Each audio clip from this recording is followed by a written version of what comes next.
중일전쟁 개전 당시 중국 육군은 정규군 200만 명에 비정규군까지 합쳐 350개 사단, 약 430만 명에 달했습니다. 그러나 이는 어디까지나 서류상의 숫자일 뿐이었죠. 그것은 중국군의 대부분이 지방 군벌이었기 때문이었습니다. 그러기에 무기와 훈련은 물론 심지어 군복조차 제각각이었습니다. 그러면 여기서 우린 그 당시 중국 군벌에 대해 잠시 살펴볼 필요가 있을 것 같습니다. 중국의 군벌은 강력한 군사력을 배경으로 정부와 의회에 대하여 상대적 독자성을 갖는 권력 집단을 말합니다. 그런 중국 군벌의 기원을 살펴보려면 태평천구의 난이 일어났던 시기로 거슬러 올라가야 합니다. 1850년 12월 태평천구의 난이 일어났을 때 청조정은 이를 진압할 능력이 없었습니다. 그래서 지방 총독들로 하여금 태평천국군에 맞서 싸우기 위한 군대, 즉 용인이라는 민병대를 모집하는 것을 허용하게 했죠. 이때부터 군벌이 생기기 시작했습니다.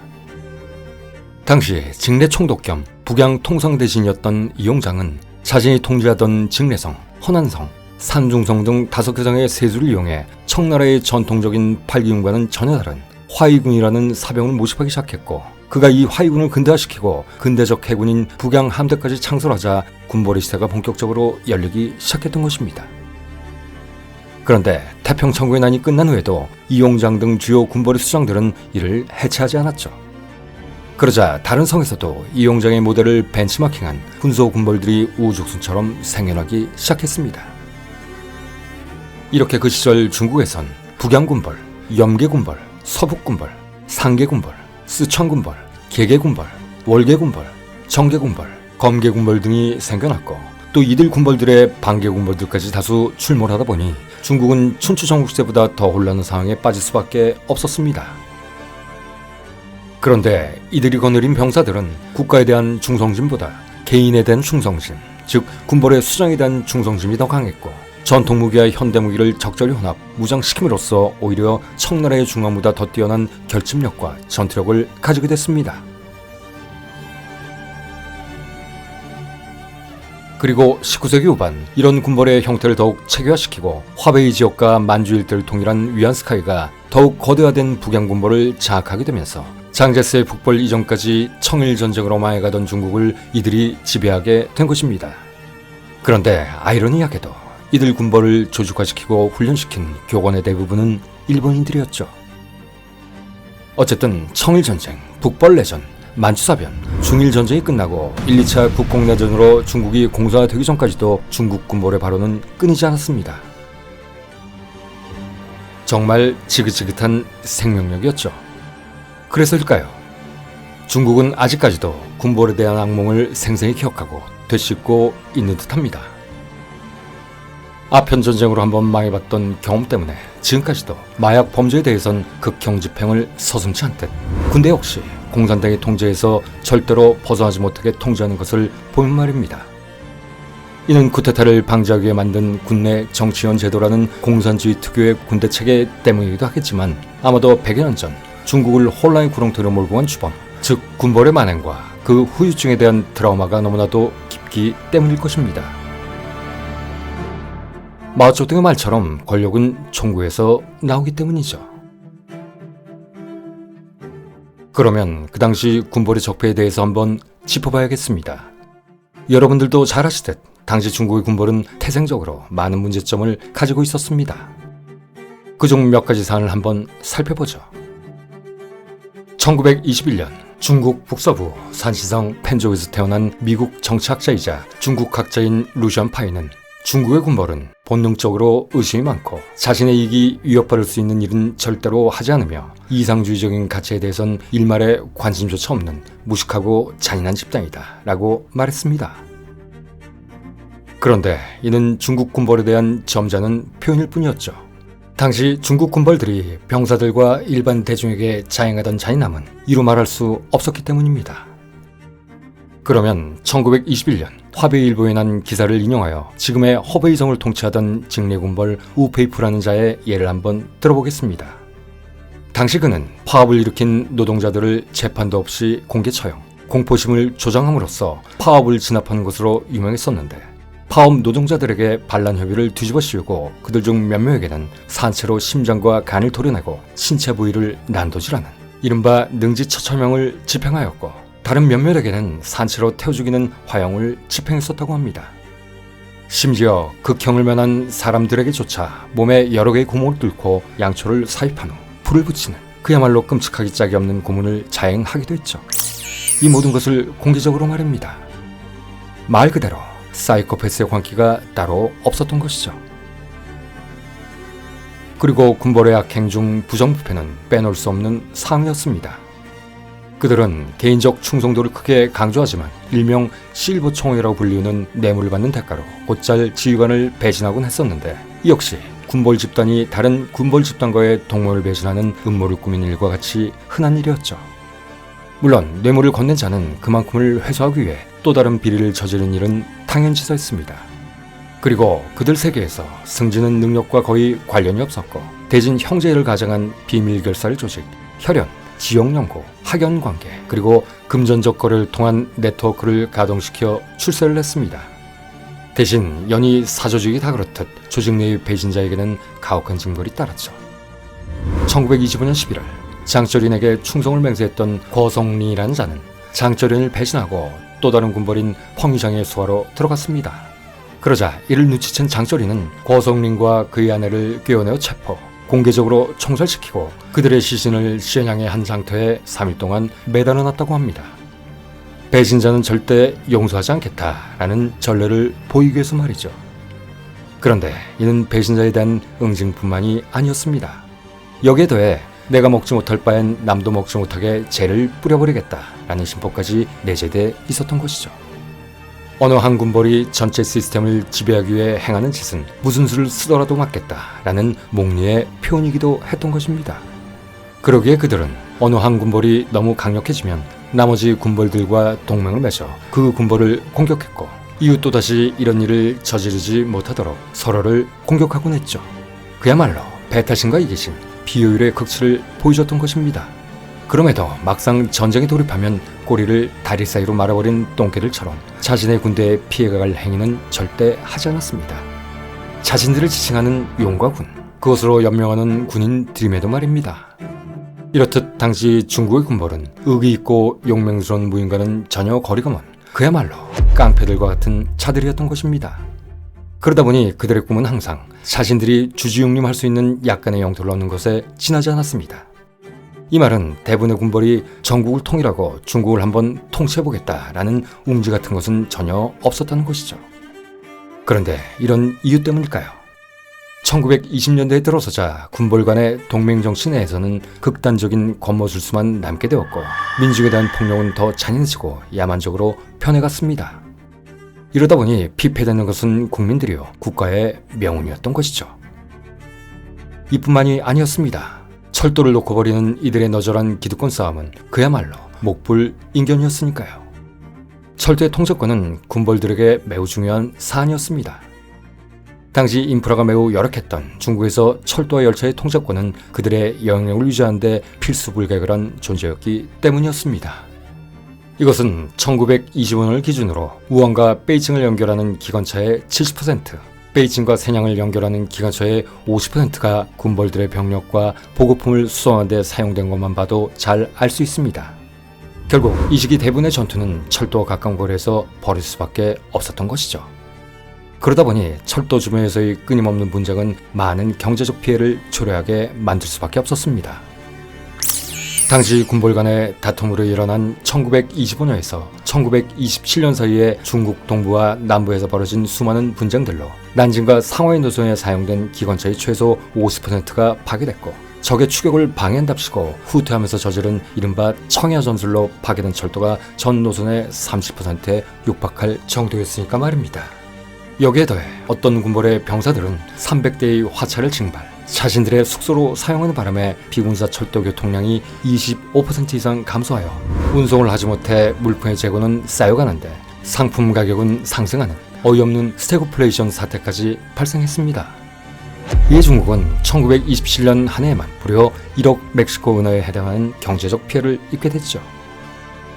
당시 중국인 대부분이 아사 직전에 몰린 상호였는데 말입니다. 중국의 군벌, 그야말로 아무짝에도 쓸모없는 모기나 바퀴벌레 같은 존재들이었던 것입니다. 물론 중국의 역사는 주나라 때부터 시행된 봉건 제도로 인해 긴 세월 동안이 군벌의 역사이기도 했습니다. 진나라 때 잠시 황제가 직접 통치하던 군현제 시대 등 몇몇 사례를 제하고 말이죠. 그러다 보니 강력한 군주의 영향력이 사라지면 중국 대륙은 여지없이 군벌들이 득세하곤 했었습니다. 하지만 그때까지만 하더라도 각 군벌에는 황제에 대한 봉건의식과 전통적인 윤리관은 그런대로 남아있었습니다.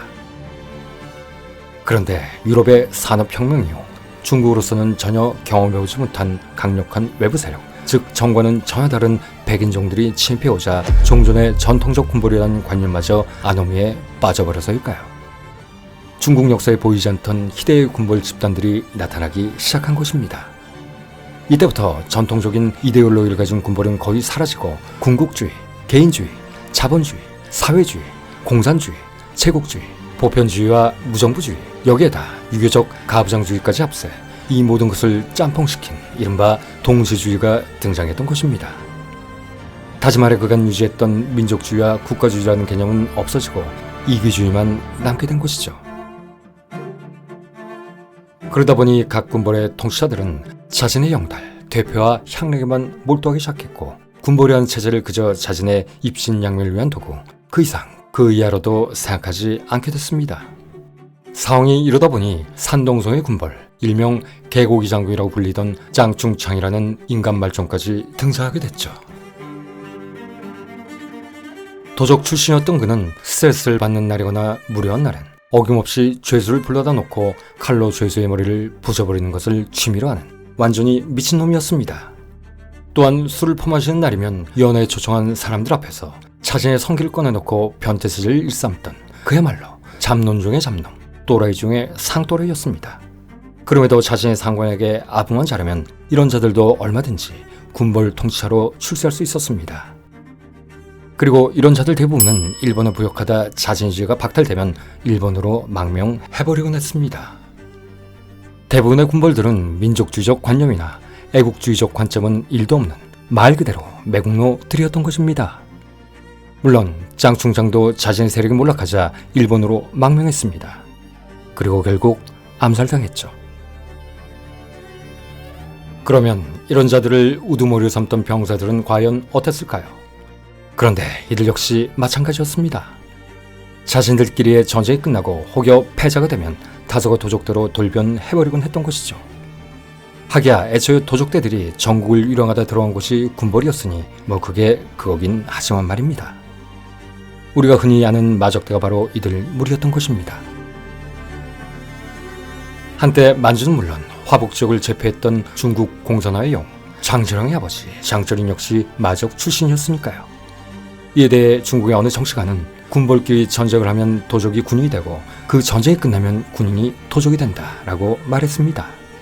이외에도 군벌이 저지른 병폐는 이루 말할 수 없이 많았습니다.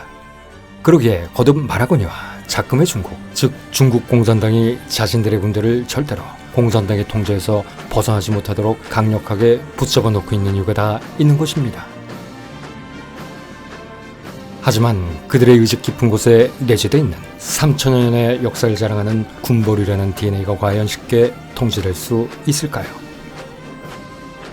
어쨌든 1912년 신해혁명으로 인해 청나라가 전복되고 중화민국이 수입된 이듬해인 1913년 당시 중국 군벌의 맹주였던 위안스카이는 안흥성에는 딴처류이를, 장수성에는 펑고장을, 장시성에는 우리춘을, 후난성에는 탕시항명을 파견하고 이들 4명의 측근을 해당 지역의 총독으로 임명시켰습니다. 절대 죽지 않는 여왕 에올리언이 알을 까는 것처럼 말이죠. 이로써 위안스카이는 전국을 통일한 것과 다름없는 영토 통제의 최대 범위까지 자신의 세력을 확장시키게 된 것이죠. 소위 중호이라 불리는 중국 북부와 양쯔강 유역에 대한 확고한 통제권을 행사하게 된 것입니다. 그리고 1914년에는 국민당 정부가 제정한 헌법까지 개정하여 조약 및 전쟁 결정 권한과 그 외 상당한 비준 권한을 오직 자신에게만 부여시켰습니다. 사실상 새로운 황제로 등극한 것이죠. 그런데 아이러니하게도 중국의 위기와 비극은 이렇듯 독재를 일삼던 위안스카이가 사망한 1916년부터 본격적으로 시작됐습니다. 그의 죽음이 중국 전역에 권력 공백을 만들었기 때문이었죠. 앞서 말했듯 강력한 군주의 영역이 사라지면 새로운 군벌들이 득세한다는 중국 대륙의 섭리처럼 말입니다. 결국 이때부터 위안스카이가 알밖에 넣는 앞선 4대 친위 군벌들과 함께 태평천국의 난 진압 시기부터 용의의 모집이 횡행했던 쓰촨성, 산시성, 칭하이성, 닝샤성, 광동성, 광치성, 깐수성, 윈난성, 신장성 지역에서 크고 작은 군벌들까지 활개치기 시작했고, 이런 혼란스러운 배경에 광저우에 기반을 둔 순원의 국민당 정부와 베이징에 기반을 둔 위안스카이가 키워놓은 북양 정부가 대륙의 패권을 두고 본격적인 경쟁을 시작했던 것입니다. 끊임없는 내전을 통해서 말이죠. 그야말로 중국 역사상 전무후무한 군벌 내용 시대가 열려버린 것입니다. 그런데 이런 와중에 걸출한 인물들이 나타났습니다. 그들이 바로 장제스와 마오쩌둥이라는 군계의 이야기였죠. 그리고 선제적으로 북벌을 지향한 장제스에 의해 1928년 중국은 마침내 통일됩니다. 하지만 공식적으로 군벌의 시대가 끝나버린 걸까요? 그런데 그렇지 않았습니다. 몇몇 군벌은 중일전쟁의 한창인 1930년대를 거쳐 1940년대까지 계속 명맥을 유지해 나갔기 때문입니다. 중일전쟁은 물론 이어버려진 제2차 국공내전 내내 장제스와 국민당 정부를 괴롭히면서 말이죠. 그런데 말입니다. 어찌 보면 중국의 군벌이 지금의 중국 공산당을 만들게 하는 걸음이었을 수도 있습니다. 봉건적 사고방식과 온갖 불합리, 그리고 민중을 한낱 개돼지 취급하던 그들의 저급한 인식이 중국 민중, 특히 중국 농민을 깨어나게 했었으니까요. 어쨌든 그렇게 깨어난 중국의 민중들은 열렬한 소비에트주의자가 됐습니다. 그리고 그들은 마오쩌둥을 새로운 황제로 옹립했죠. 아니, 잠시 내세웠습니다. 격렬하게 요동치는 역사라는 거센 물결에 잠시 눈을 떼기 위해서 말입니다. 그러나 민중은 절대 한 곳만을 바라보지 않고 또 한자리에 오래 머무르지 않습니다. 여러분, 중국이 공산주의 국가라 생각하십니까? 글쎄요. 중국 공산당은 자신들이 지금의 중국을 만들었고 지배하고 있다고 생각하겠지만 도도하게 흐르는 역사라는 강에서 그들의 흔적은 단지 찰나에 불과할 따름입니다. 왜냐하면 중국은 오래전부터, 아니 태동 때부터 자본주의에 길들여지고 또 그렇게 흘러온 나라이기 때문입니다. 그리고 우리는 지금 분명 대전환의 시대에 살고 있습니다.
순원의 무지에서 선포됐던 제1차 국공합작과 장제스의 북벌, 이어진 제1차 국공합작의 결렬로 야기된 제1차 국공내전, 그리고 시안 사건으로 엮어진 제2차 국공합작, 여기에 1937년 루고우차오 사건으로 발발된 중일 전쟁까지, 이 같은 일련의 사태들이 줄지어 이어지는 혼란에도 불구하고 장제스는 군의 재편 작업을 착수하기 시작했습니다.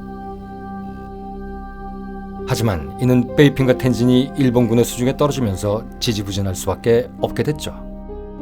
그럼에도 중일전쟁의 궤전은 내전 시절 봉건군벌들의 사병 집단에 불과했던 이전의 중국군을 중앙에 통제해 놓는 계기가 됐습니다. 이때부터 국부군이라 불리는 국군화를 실현할 수 있게 된 것이죠.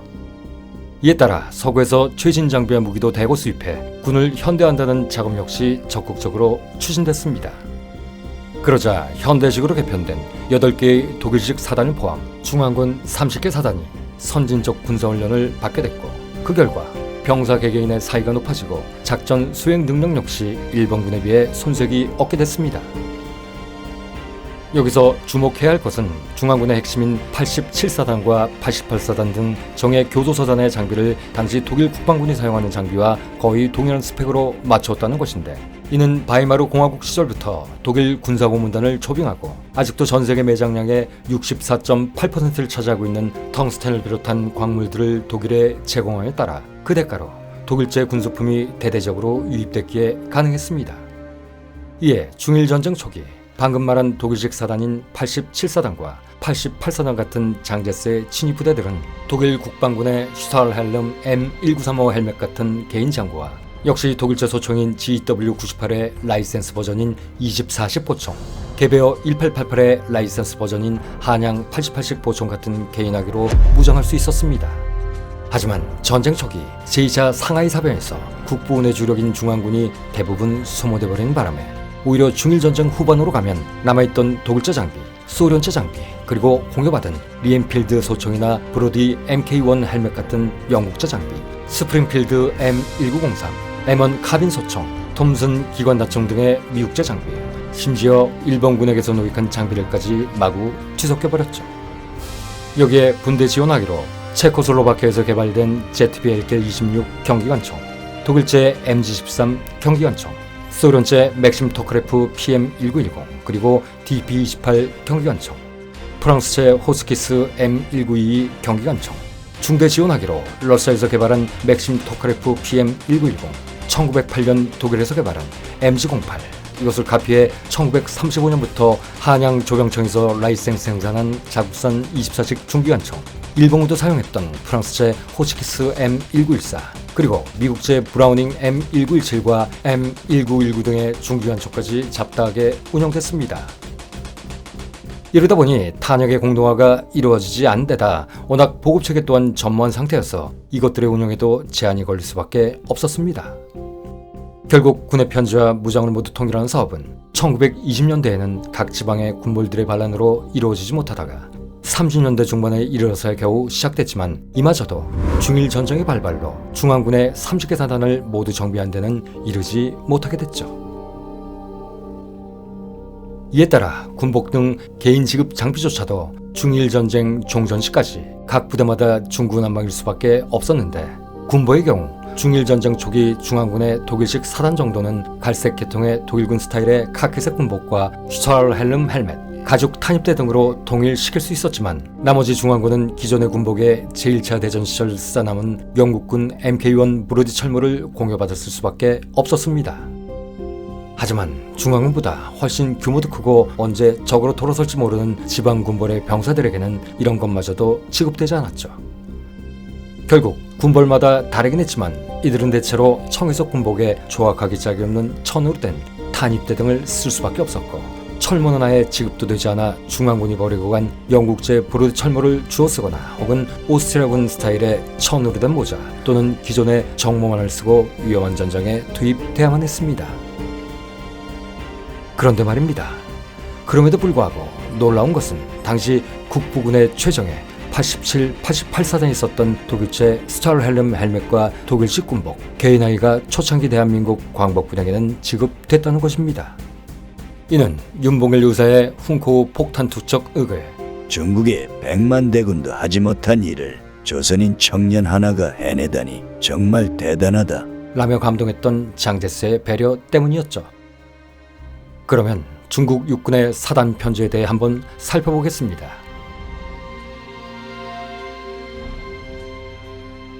중일전쟁 직전 국민당군과 여기에 속한 군벌의 사단은 전형적인 사각 편제를 채택하고 있었습니다. 하지만 중국군 사단의 사각 편제는 제대로 된 사각 편제라 할 수 없었죠.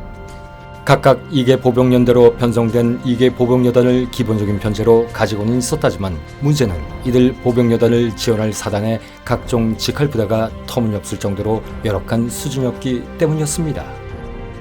특히 포병 전력의 편성을 보면 이는 매우 심각한 상태였는데 포병이 사단당 불과 1개대대에 불과했기 때문이었습니다. 20여 년 전인 1차 대전 후 이미 폐지해버린 유럽 국가의 일반적인 사각 편제 보병사단도 2개 포병여대로 구성된 1개 포병여단을 하나씩 가지고 있었는데 말입니다. 이런 것을 보면 당시 중국 육군의 포병 전력이 얼마나 약했는지 알 수 있습니다. 그런데 이런 점은 일본군도 마찬가지였죠.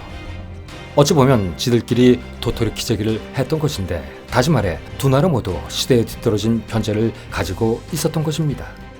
물론 병력 부족에 탓도 있었겠지만 이런 이유 때문에 일본군 역시 중일 전쟁 내내 중국군에게 결정적인 승리를 이끌어내지 못했고 이어진 태평양 전쟁에서는 아예 작전다운 작전은 단 한 차례도 수행할 수 없었습니다.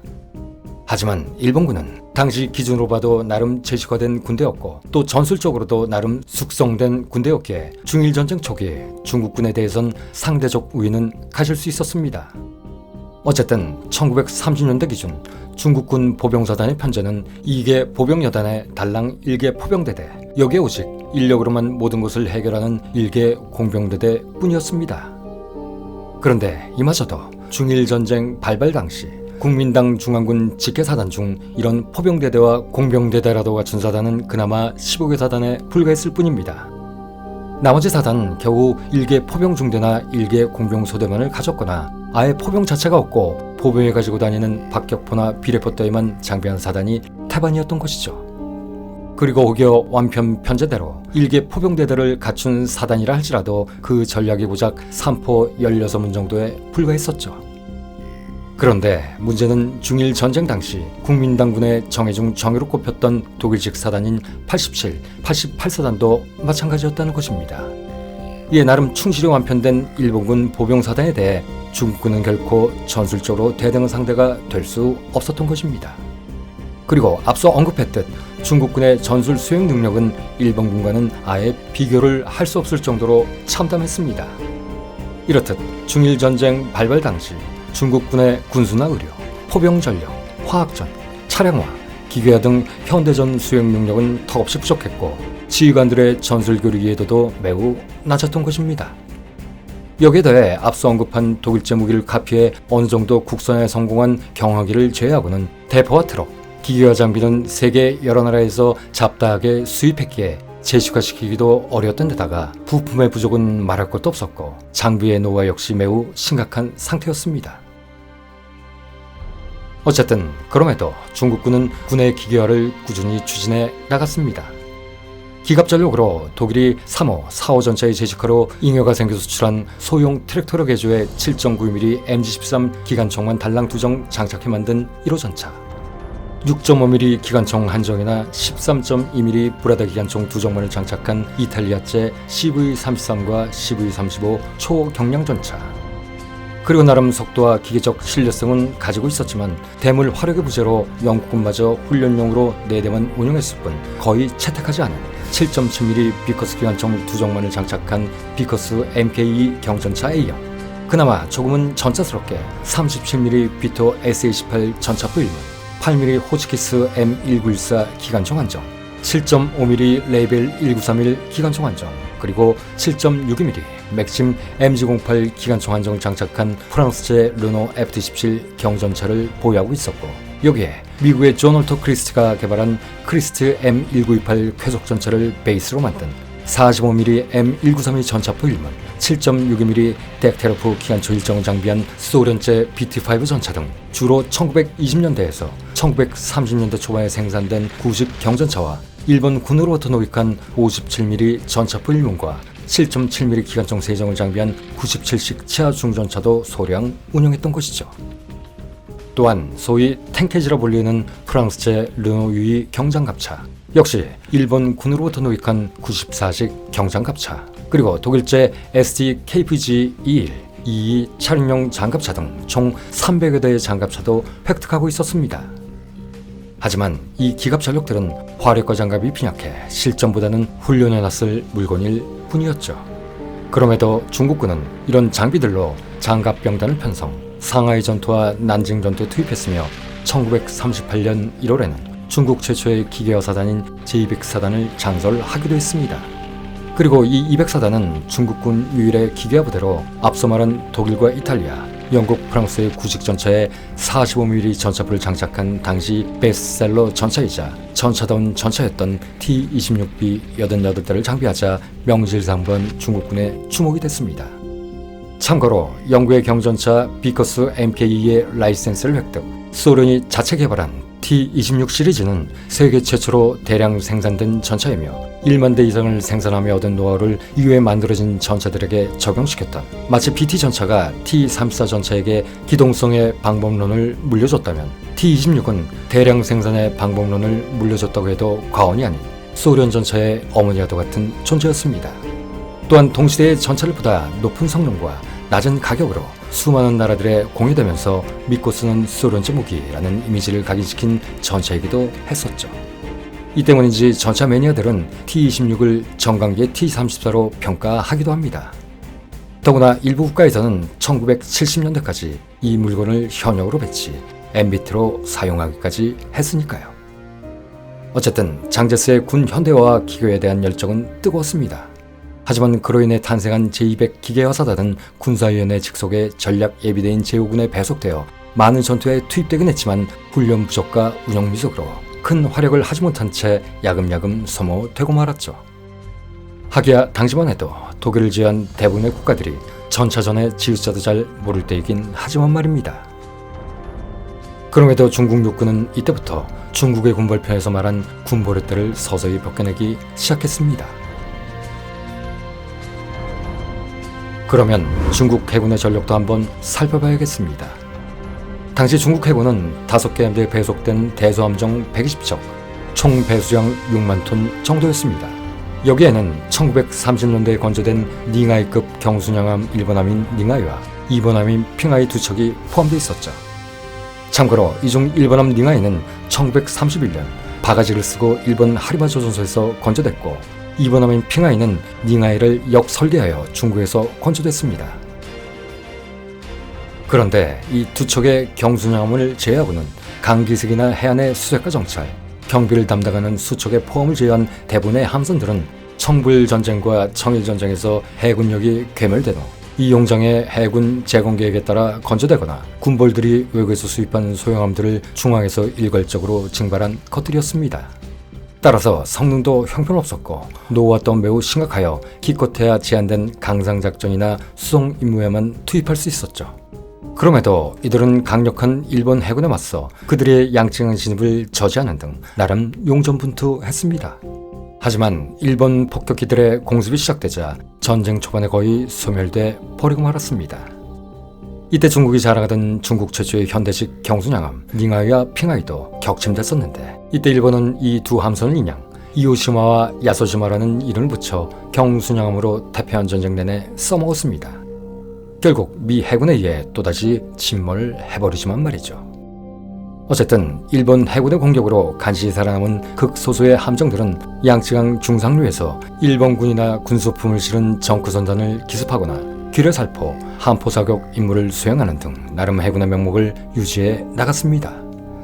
참고로 중일전쟁의 개전 시기인 1937년 7월 기준 당시 중국 해군 총사령관은 일본 해군 사관학교에서 유학한 장제스의 측근 중의 측근 쉔 헝리였고 그의 지휘하에 4개 함대가 편제돼 있었는데 4개의 함대를 통틀어 경순양함 2척, 장갑을 포기하고 속도와 기동성에만 중점을 둔 방어 순양함 10척, 이름만 구축함이었지만 어쨌든 구축함 3척, 소구경포만 달랑 장착한 포함 26척, 수송선 2척, 포레정 27척 등을 보유하고 있었습니다.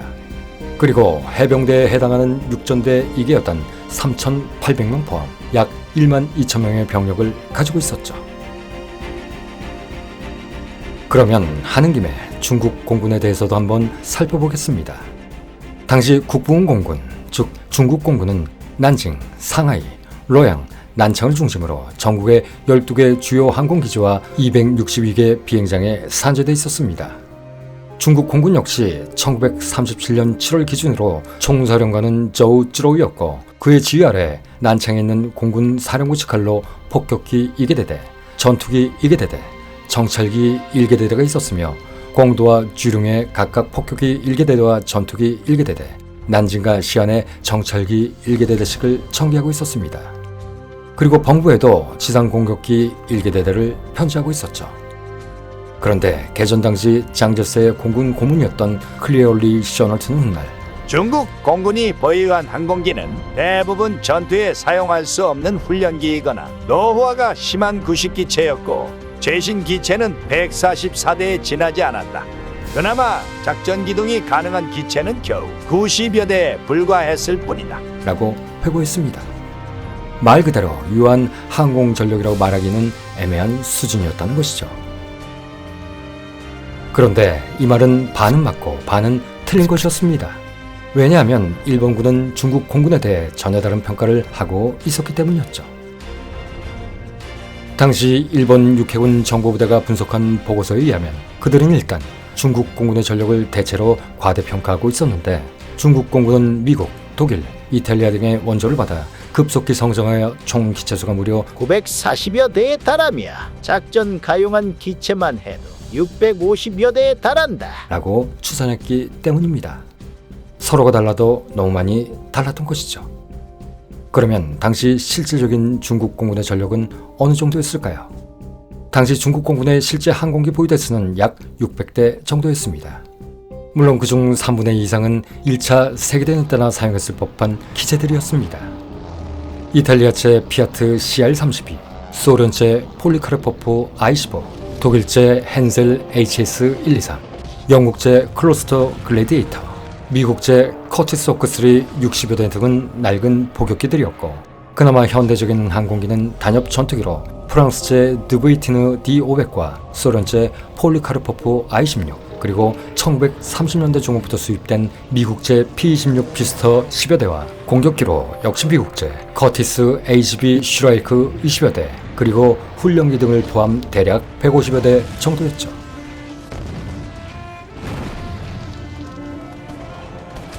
그런데 태평양 전쟁 발발 후 중국은 미국으로부터 랜드리스로 받은 A-26 공격기, P-36, P-38, P-40, P-51 등의 전투기 외에도 B-25 중폭격기와 B-27 중폭격기, C-47 수송기 등 총 1378대의 각종 항공기를 보유하게 되죠. 이 사안은 추후에 따로 리뷰하겠습니다. 어쨌든 당시 수치로도 클레어 쇼널트나 일본 정보국 모두 반은 맞고 반은 틀렸던 것입니다. 쇼널트는 거만한 미국인답게 미국제 항공기 이외의 항공기는 아예 전력 수치에서 제외시켜버린 것이고 일본군 정보부대는 어처구니없게도 중국 공군이 보유한 모든 기체를 작전 가능 기체로 판단해 버린 것이죠. 그렇다면 일본군은 왜 이런 판단을 했던 것일까요? 혹시 중국이 흘린 역정보 때문이었을까요? 아니면 쓸데없이 정교한 일본 정보 분석 요원들의 소심함 때문일까요? 1930년대 장개석은 공군에도 큰 관심을 가지고 아낌없이 투자를 했습니다. 또한 당시 공군 조종사들을 항저우, 광저우, 러양 등 세 곳의 비행학교에서 미국과 이탈리아 조종사들에 의해 집중적으로 훈련시켰죠. 그 결과 개전 당시 700여 명 이상의 조종사를 양성해냈습니다. 하지만 그럼에도 개전 초기 중국 공군은 일본 육군 항공대와 해군 항공대의 상대가 되지 못했습니다. 그것은 일본군 조종사들의 양성 과정이 워낙 독특해서인지는 몰라도 당시 기준으로도 그들의 기량은 이미 세계 최고 수준이었고 나아가 보유한 기체 역시 앞서 언급한 중국군의 잡다하기 짝이 없는 기체에 비해 월등한 성능을 가지고 있었을 뿐만 아니라 기종 역시 작전 특성에 따라 체계화되어 있었기 때문이었습니다. 그러다 보니 중국 공군은 일본군 항공대에 일방적으로 사륙당할 수밖에 없는 먹잇감일 뿐이었죠. 최소한 태평양 전쟁이 시작되고 미국이 중일 전쟁에 본격적으로 개입하기 전까지는 말입니다. 어쨌든 중일 전쟁 초기 중국 육해공군은 그동안 쌓여왔던 군벌시대의 적폐를 씻어내려 안간힘을 썼습니다. 그리고 절대 포기하지 않는다는 끈기로 일본군을 상대했습니다. 그러자 일본군은 서서히 무너지기 시작했죠. 그러면 일본군의 전력에 대해서도 한번 짚어보겠습니다.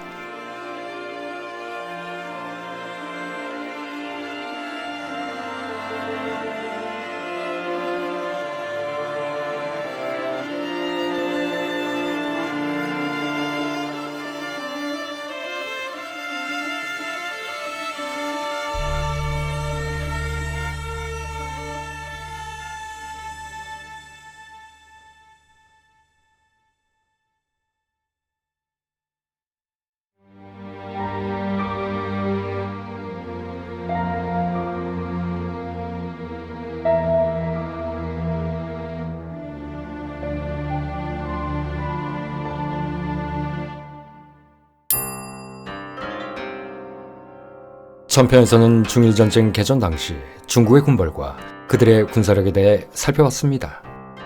그러면 이번 편부터는 그 시기 일본군의 군사력과 그들이 일으킨 전쟁의 허실을 세 가지 콘텐츠로 나눠 진행해 보겠습니다.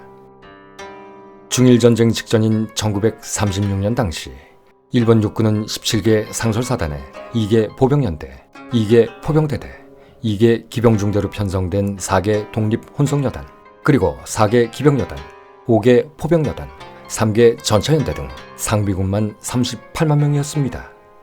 그리고 예비군을 약 190만 명 정도 가지고 있었죠. 이것은 당시 일본군이 수행하던 작전 범위에 비해 상비군의 경우 그다지 많지 않은 규모인데, 그 이유는 러일 전쟁이 끝난 뒤 일본은 소규모 정예군만을 추구했기에 1936년을 기준으로 병시 현역 입대율이 입영 대상자의 15% 정도에 머물렀기 때문이었죠.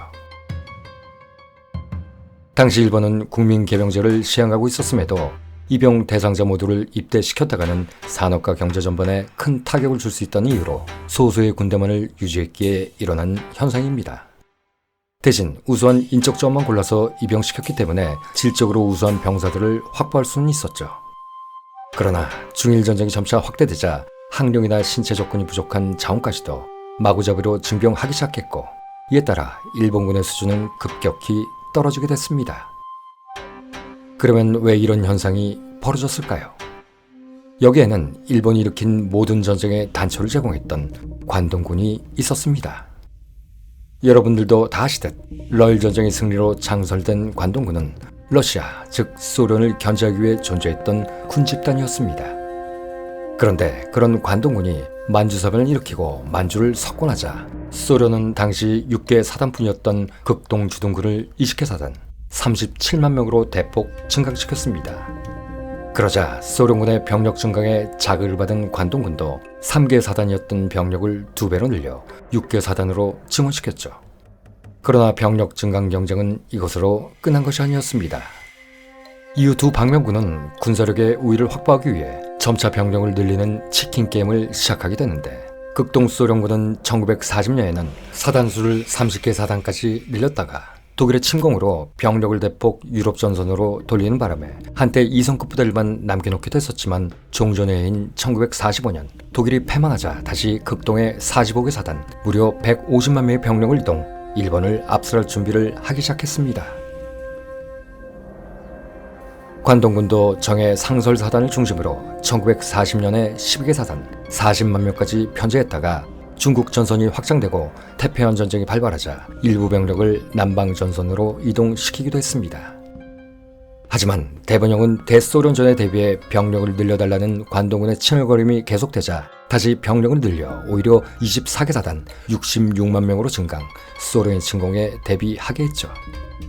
그러나 1943년에서 44년경 주력 부대가 대부분 남방 전선으로 다시 차출되고 45년에는 본토 결전에 대비한답시고 주력 사단을 본국으로 이동시킴에 따라 정작 소련의 침공이 목전에 왔을 때는 부실한 2성급 부대만 남게 됐습니다. 그렇다고 관동군 병력의 절대 수치가 떨어지지는 않았습니다. 차출된 만큼 2성급이든 3성급이든 병력을 계속 보충해줬으니까요.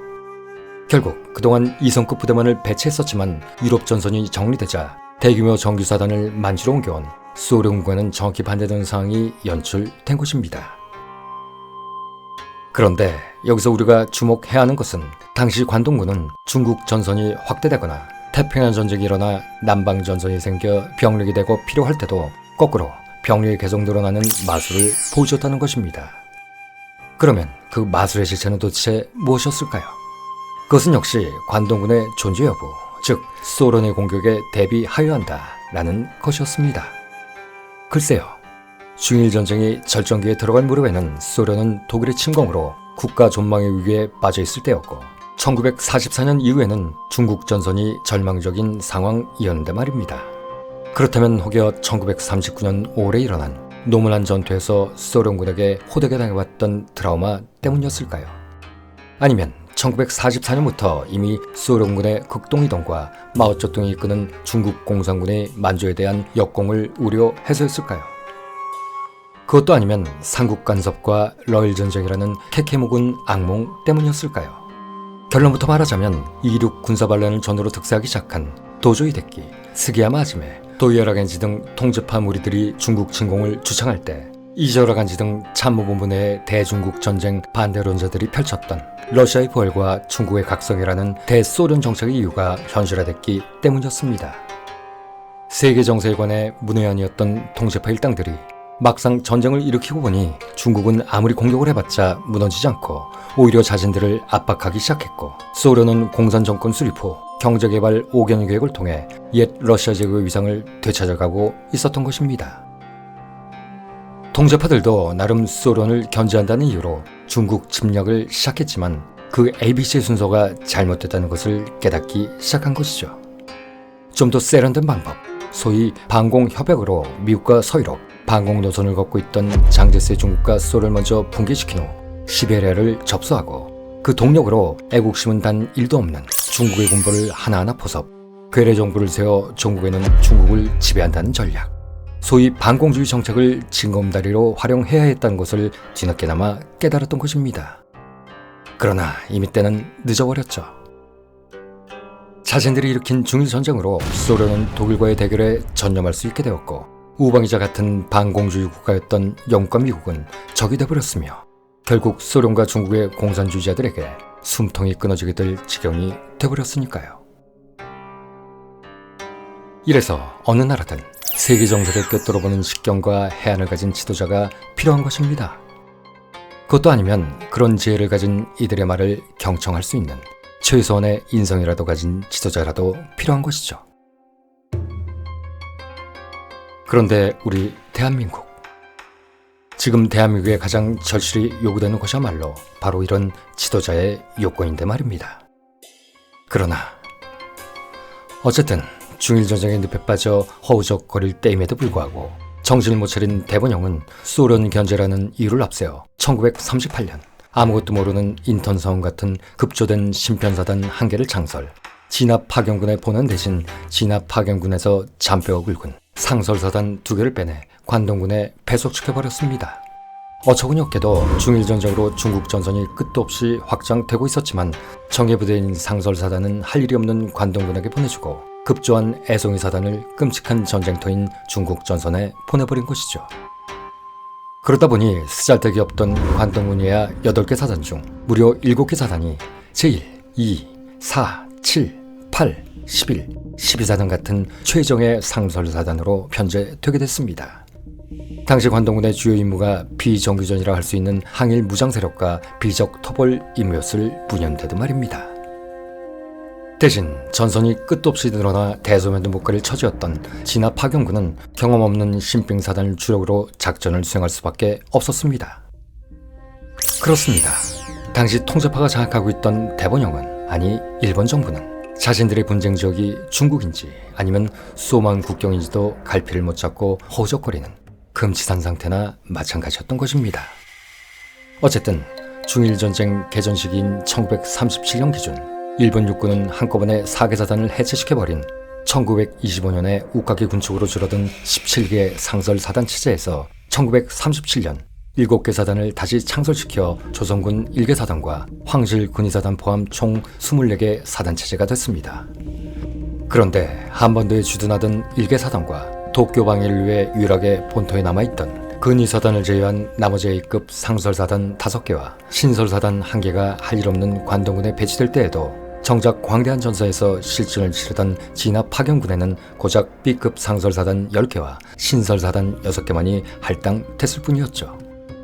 결국 이런 병력 증강에도 불구하고 1938년에 들어서자 중국 전선은 도저히 빠져나올 수 없는 교착 상태에 빠져버리고 맙니다. 어찌 보면 이는 예정된 일이었습니다. 신설 7개 사단 전부를 중국 전선에 보내줘도 될까 말까 한 판에 알맹이는 몽땅 관동군에 활당해 줘버렸으니 그 결과야 불을 보듯 뻔한 일이었기 때문이었으니까요. 그러자 대본영은 이런 난국을 타개한답시고 고육직책으로 다시 한번 10개 사단의 추가 창설을 시도합니다.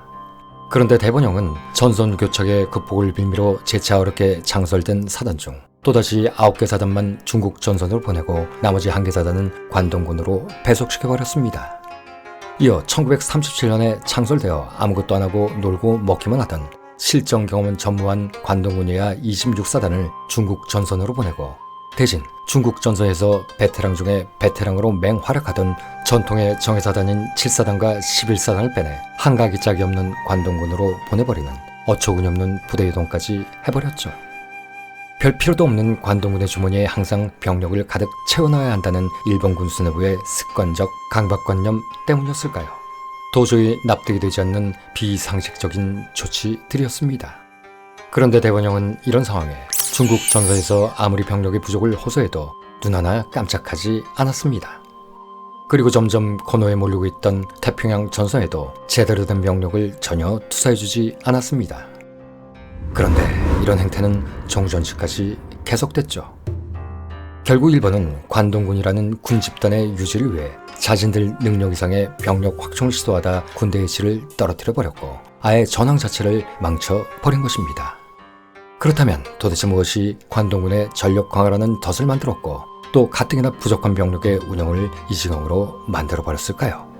우리가 강탈한 최초의 거대 식민지이자 한 번도 가져보지 못한 자원의 보고인 만주, 그리고 대륙을 향한 구름판인 조선을 확보하기 위해 우리는 관동군을 반드시 유지해야만 한다. 그리고 영광스러운 러일 전쟁의 승리로 탄생한 관동군이야말로 우리의 상징이요 일본의 대의이다. 그렇습니다. 바로 이런 이유 때문에 항상 필요 병력의 1.5배수를 확보, 그중 다수를 관동군에게 몰빵해준 것입니다. 그리고 1944년이 지나갈 즈음에 일본은 아마도 이미 태평양 전선을 포기했고 중국 전선도 점차 축소해가며 종국에는 그런대로 체면만을 유지한 채 중국에서 완전히 철수한다는 계획을 가지고 있었을 것입니다. 대신 그 대가로 관동군을 이용해 만주와 조선만큼은 무슨 일이 있더라도 지키겠다는 보관을 품었겠죠. 아니, 조선을 강제 병합하고 만주 침탈에 성공했을 때부터 이 영역이야말로 자신들이 절대 사수해야만 하는 불가침의 영역이라고 생각했을 것입니다.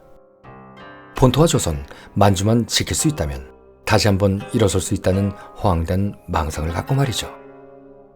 생각만 해도 끔찍한 일입니다.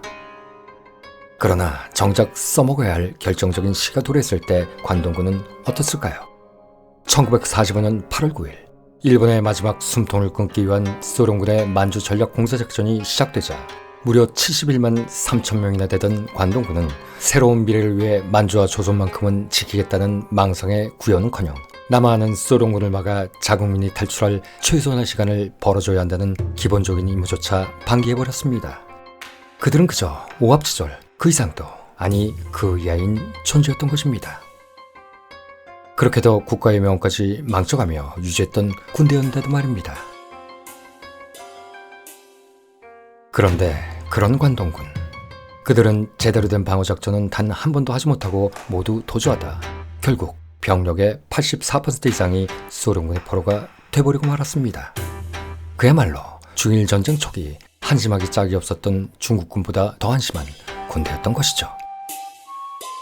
중국 전선으로 가야 할 소중한 병력을 중간에서 빙땅만 치던 마치 사고만 치고 아무 일도 하지 않는 마에가는 집안의 주정뱅이 마다를 같은 존재처럼 말입니다. 소련군의 만주 전략공세작전, 이 흥미로운 콘텐츠는 일본 제국의 흥망 시리즈 말미에 자세히 리뷰하겠습니다.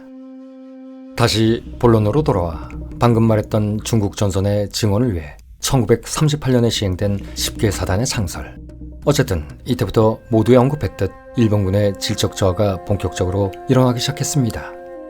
10개 사단의 증설을 위해 기존의 현역 대상이었던 갑종 이외에도 보충역인 제1을종과 제2을종까지 징병하기 시작했고 또 그 대부분을 훈련도 제대로 시키지 않고 중국 전선으로 보내버렸기 때문이었죠. 지금으로 따지자면 공익근무 요원들까지 모두 현역으로 입대시킨 후 기본적인 제식훈련과 행진하는 법, 군가 외우기, 총 쏘는 법만 대충 가르치고 전장에 내던져버린 것입니다. 그리고 그것으로도 부족했는지 현역을 마치고 예비역 5년 4개월까지 마친 민간인들도 다시 징집하기 시작했습니다. 또 한 발 더 나아가 예비역을 마치고 예비군과 민방위의 중간 단계인 후비역까지 마친 노인들까지도 재징집했죠. 여러분 상상해 가십니까? 지긋지긋한 군복무를 마치고 더 지긋지긋한 예비군까지 마친 후 이가 갈리는 민방위까지도 끝낸 사람이 부록이 다 된 나이에 다시 현역으로 끌려나가는 심정. 그것도 오늘 당장 죽을지 모르는 끔찍한 전쟁터로 말입니다. 이러니 당시 강제 징집 때 중국으로 끌려가야만 했던 일본군 병사들의 심정이 어땠을까요? 더 이상 말을 안 해도 모두 공감하실 줄 압니다. 그들 중 어떤 이는 성취하는 몸을 이끌고 또 어떤 이는 그리움에 사무칠 것 같은 사랑하는 자식과 아내를 가슴에 품고 전장에 투입됐을 테니 말입니다. 물론 여기에는 강제 징집된 조선인들도 다수 포함되어 있었습니다. 일본은 그전까지만 해도 친일파 이외에 조선인은 신성한 황군의 병사가 될 수 없다. 라는 방침 때문에 우리를 원수로 생각하는 믿을 수 없는 조선인에게 총을 쥐어줄 수 없다. 라는 소심함 때문에 조선인을 징집하지 않고 있었습니다. 겉으로만 내선일체를 외쳤지 실은 그들 자체가 조선인은 일본에 절대 수용하지 않을 것이라는 것을 너무나도 잘 알고 있었기 때문이었죠. 하지만 중일전쟁이 일어난 이듬해인 1938년부터 병력의 부족을 체감하기 시작한 일본 군부는 이해부터 시작된 지원병, 이어 1943년부터 시행된 학병을 거쳐 1944년에 와서는 아예 징병을 통해 대대적으로 조선인을 끌고 가기 시작했습니다. 그리고 총을 든 조선인들이 혹여 반란을 일으킬까 두려워 징집된 조선인을 철저히 분리하고 관리하는 이루 말할 수 없는 차별 대우를 했죠. 그러다 보니 독립운동가나 사회주의자들의 친족들은 아예 징병에서 제외시켜 버리기도 했습니다. 그들의 반골 기질과 복수심이 너무나도 두려웠기 때문이었죠. 어쨌든 전황이 불리해지자 일본 군부도 찬밥 더운 밥을 가릴 처지가 아니었던 것입니다. 그런데 이렇게 총동원용으로 자국 청년들은 물론 식민지 청년들까지 사지로 끌고 가는 동안 도쿄에서 펜타만 굴리던 책상잡이 고위 군 간부들은 고급 요정의 기생 파티에 빠져 날이 새는 줄 몰랐습니다.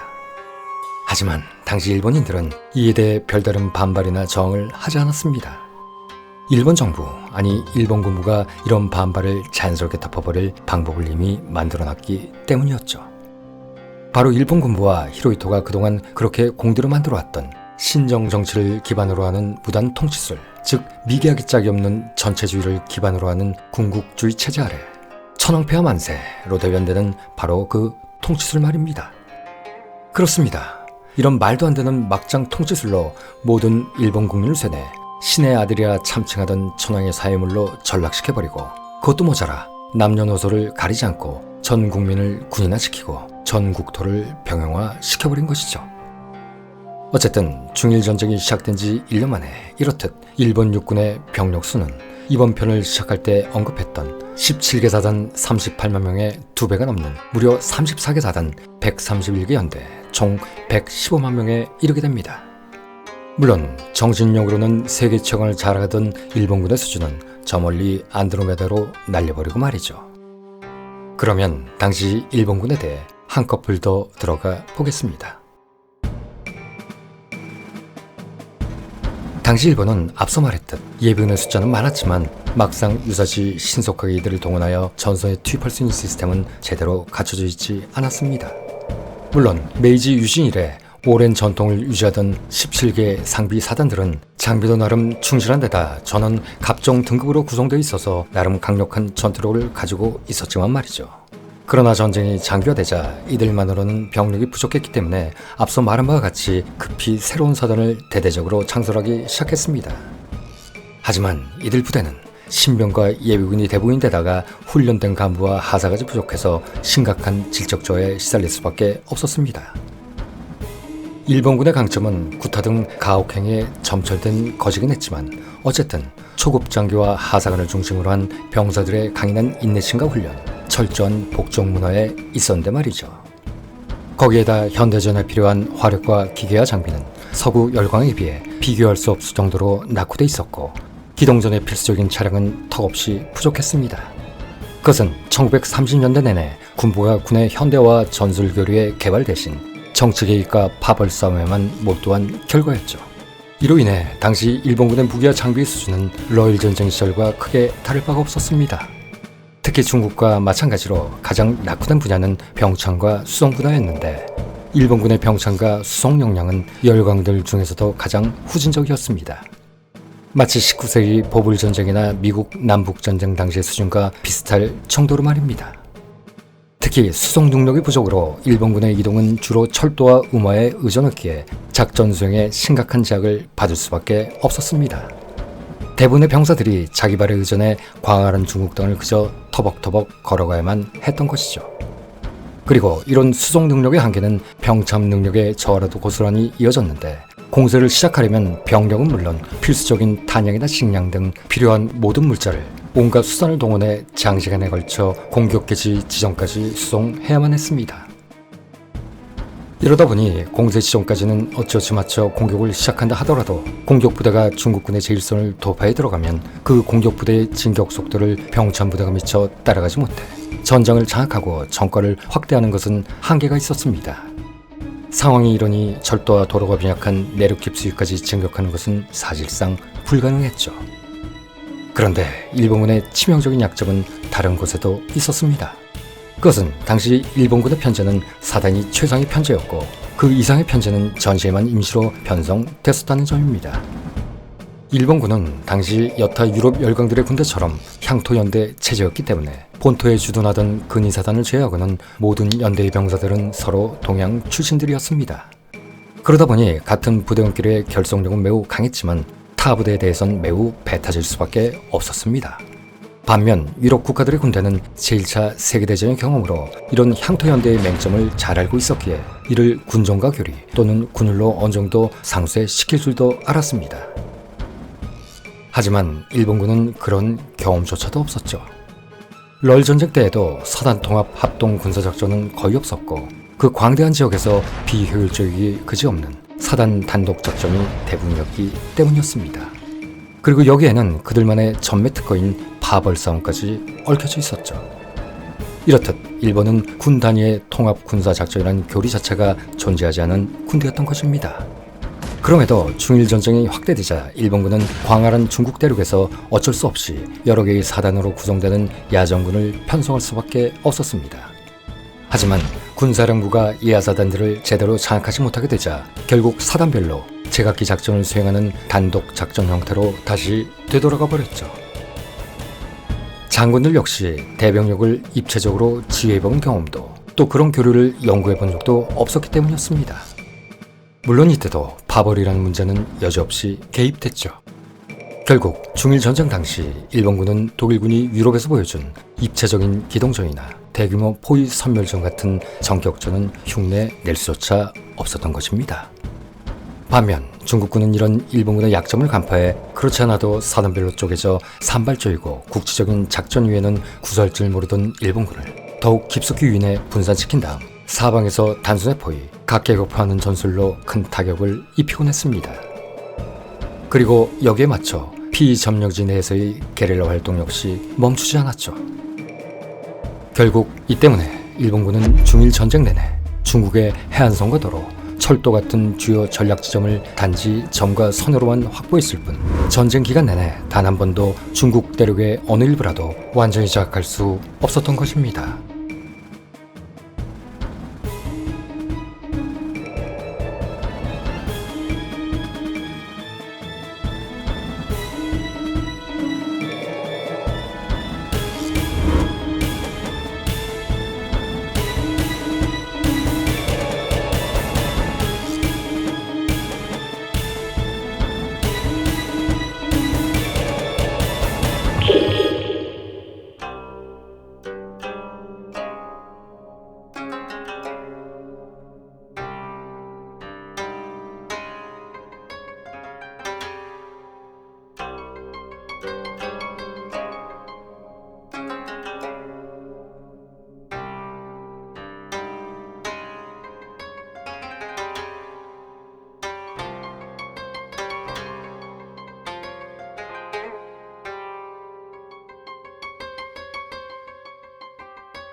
전편에서는 중일 전쟁 당시 개걸적인 일본군의 전력과 관동군의 존재 이유에 대해 살펴봤습니다.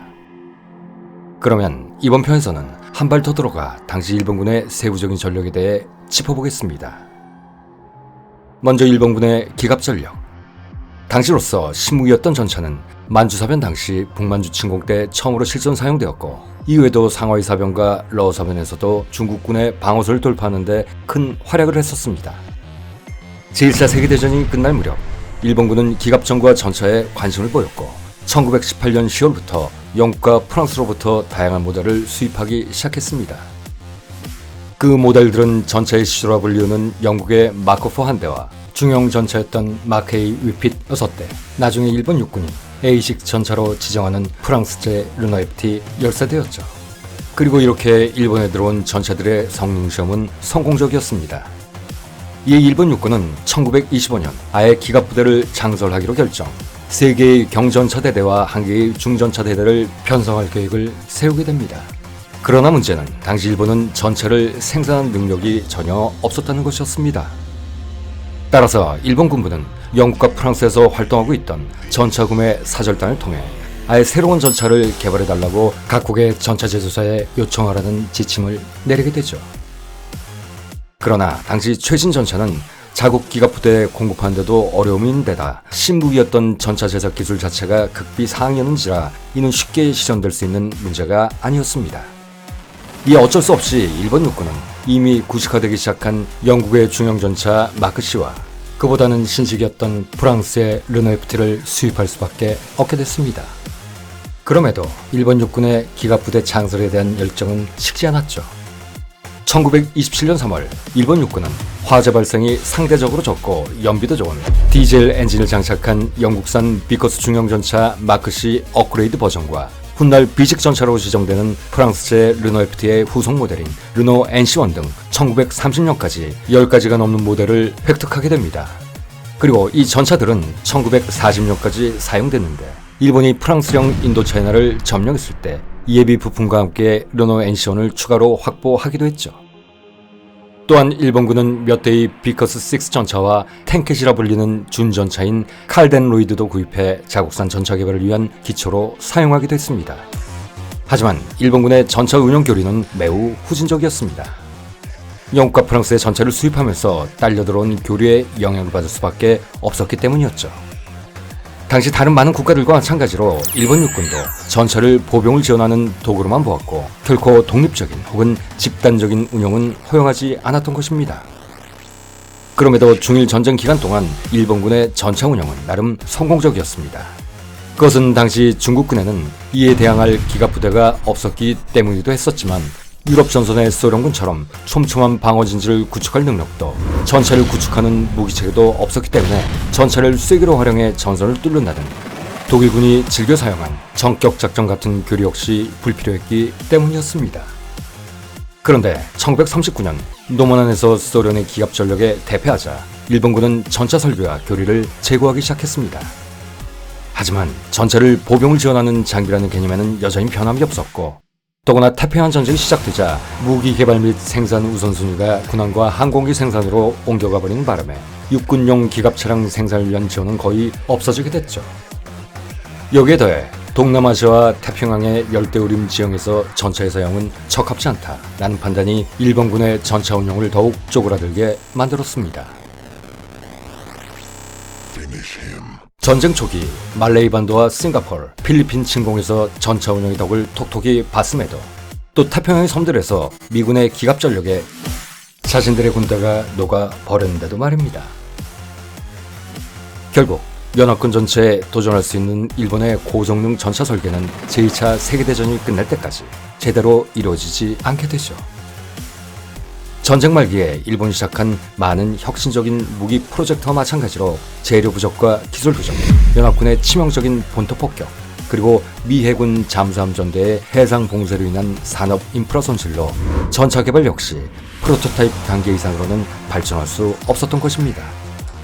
그럼에도 나름 일본 육군의 전차 개발은 계속되긴 했습니다.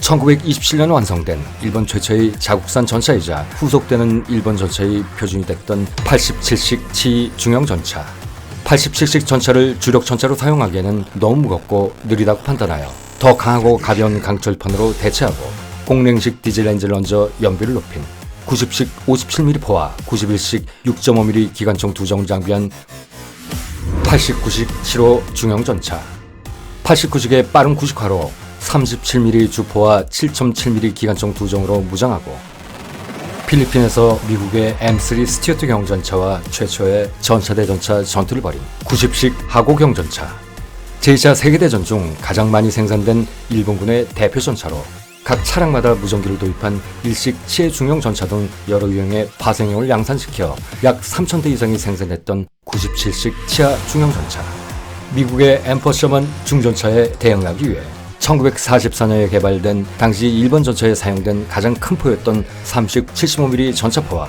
50mm 전면 장갑, 최고 시속 39km를 냈던 3식 친우 중형 전차, 태평양 전쟁 말기 최대 장갑 두께 75mm를 가진 육각 포탑에 보포스 1919 75mm 포를 기반으로 생산한 5식 75mm 전차포와 7.7mm 97식 전차형 기관총으로 무장한 무게 30톤에 육박하던 4식 치토 중전차, 그리고 제2차 세계대전 당시 일본 육군이 개발한 궁극의 중전차로 독일군의 88mm 포를 라이센스 생산에 만든 99식 88mm 포를 장착, 연합군의 침공에 대비해 오직 본토 방어만을 목적으로 개발된 5식 7위 중전차 등을 개발했었죠. 어쨌든 이런 과정 속에 중일 전쟁을 거쳐 태평양 전쟁 기간 동안 일본은 세계 5위의 전차 보유 국가가 되긴 했습니다. 하지만 정작 본토와 만주방어를 위한 명목으로 일본은 중국과 태평양 전선의 그 수많았던 전투에서 제대로 된 전차 운영을 하지 않았습니다. 앞서 말했듯 미군은 태평양의 모든 전역에서 1944년 이후 중국군은 중국의 주요 전역에서 대량의 전차를 운영함으로써 자국군을 몰아내고 있었는데 말입니다. 생각해보면 당시 일본군은 애지중지하던 현대식 무기를 아끼느라 제대로 된 전투를 전혀 수행하지 못했습니다. 점감 요격 작전을 위해 소중한 전함을 아껴 쓰자, 만주와 본토에서의 결전을 위해 소중한 전차도 아껴 쓰자라는 말도 안 되는 고 때문이었죠. 대신 이런 것들과는 비교할 수 없을 정도로 소중한 자국의 젊은이들한테는 떨어진 아름다운 벚꽃처럼 천황폐하를 위해 쓰러져가라 라며 자살 특공으로 내몰았습니다. 당시 일본에는, 아니 아시아 태평양에는 이런 광기 어린 일본 군국주의자들이 나대고 있었던 것입니다. 그런데 1970년대 이후 평화를 외치던 인사들은 자치를 감추고 오직 보수의 길, 아니 극우의 길로만 치닫고 있는 작금의 일본. 과거에는 보통 국가 군대로의 회귀만큼은 다시는 끔찍한 전쟁에 휘말리지 않겠다라며 극렬히 반대했던 대다수의 일본인들조차도 지금은 자민당과 극우 세력이 설계한 반격 능력 보유라는 지극히 공격적이고 도발적인 군사정책에 찬성하고 있습니다. 또다시 20세기의 피바람이 재현되진 않을까. 일본인 특유의 집단적 심리에 광적으로 매몰되는 성향상 이는 매우 우려되는 상황인 것입니다. 진영만 바뀌었을 뿐 1930년대와 지금 데자뷰도 이렇게 극적인 데자뷰가 없기 때문이죠. 1930년대 소련을 가장자리에 두고 중국과 연합했던 미국과 유럽, 이에 맞서던 전체주국가 독일과 이탈리아, 그리고 일본. 2020년대 역시 러시아를 가장자리에 두고 자신들 위주로 세계 질서를 재편하려는 미국과 그의 빌붙은 일본. 다시 한번 제국주의 시대의 영광을 되찾으려 아직까지도 만만치 않은 세를 과시하는 서유럽 국가들. 여기에 제3세계 국가라는 유연성을 기치로 21세기 아시아판 합종연행을 내세우며 가세한 인도 태평양 국가들. 그리고 여기에 맞서는 인명경지사상으로 철저히 무장된 일당 독재국가 중국. 요즘 업로드하는 시리즈마다 매번 언급하지만 이 혼란스러운 상황에 우리는 그 어느 때보다 유연하고 현명하며 특히 굴욕적이지 않은 외교적 스탠스를 가져야 합니다. 왜냐하면 자칫 이들 간의 분쟁이 일어날 경우 이러든 저러든 그 분쟁 지역 중 하나로 한반도가 될 가능성이 너무나도 크기 때문이죠. 다시 말해 아시아판 우크라이나가 될 수도 있다는 것입니다. 만약 또다시 한반도가 전쟁터가 된다면 아마도 우리 민족은 영원히 멸족될 것입니다. 6.25라 일컬어지는 한국전쟁 때에도 남북한 인구의 10%가 넘는 무려 390만 명이 사망했습니다. 부상자는 아예 집계조차 할 수 없었죠. 그리고 사망자의 80% 이상은 민간인들이었습니다. 그런데 지금처럼 수도권에 고도로 밀집되어 있는 인구 분포와 1950년대에 비해 비교할 수조차 없는 고도로 발전된 살상 무기들을 볼 때 아마 그때와는 완전히 다른 차원의 재앙이 닥쳐올 것입니다. 상상만 해도 끔찍한 일이죠. 사랑하는 가족들, 그리고 사랑하는 친구들, 이웃들의 비명소리가 귓전을 맴돕니다.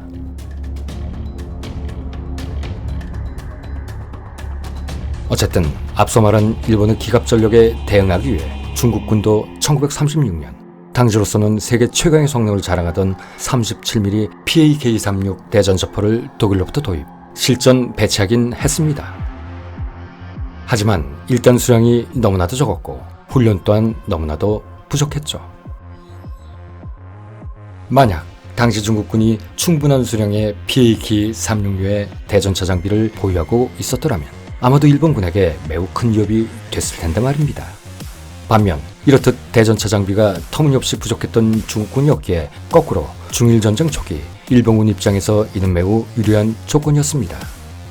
전쟁 초반 주요 전장이었던 중국 동북지역은 독일이 전격전을 벌였던 서부 유럽과 유사한 환경으로 산악지대가 적고 광활한 평화가 대부분이었기 때문이었습니다. 즉 전차를 대량으로 운영하는 기동전을 펼칠 수 있는 최적의 조건이었던 것이죠. 하지만 일본군에게는 문제가 있었습니다. 당시 일본인들의 한계, 즉 자살 특공에 관한 상상력을 빼면 포지티브한 상상력이라고는 단 1도 없는 그들의 한계가 여실히 드러났기 때문이었습니다. 앞서 말했듯 당시 일본군의 수뇌부는 전차를 단지 군마대용이나 보병의 화력 지원을 위한 이동식 포대로만 취급했었습니다. 그저 군마를 대체하는 조금 색다른 기계 장치 정도로만 생각했던 것이죠. 그리고 그들이 보유한 전차도 문제였습니다. 당시 일본군의 전차는 장갑판을 용접하는 대신 볼트 접합으로 마무리하는 등 장갑이 계란 껍질같이 약했고 고속포 개발의 부진으로 화력 역시 빈약했으며 기계적 신뢰성까지 낮아 가혹한 전쟁의 환경을 제대로 견디지 못하고 쉽게 고장을 일으키기 일쑤였습니다. 그리고 일천한 공업력으로 생산성마저 낮아 당시 주력 전차였던 89식 7호 중형 전차의 경우 월 생산량이 2대에서 3대에 불과할 뿐이었죠.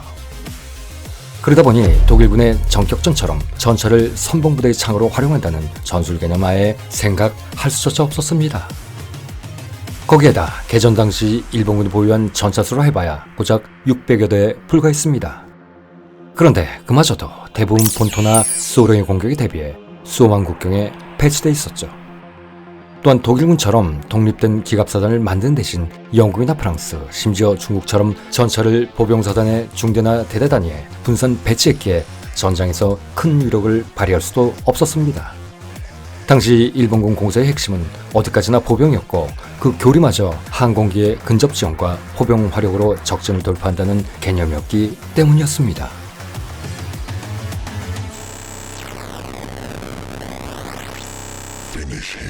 그러면 중일 전쟁 당시 일본 해군에 대해서도 잠시 살펴보겠습니다.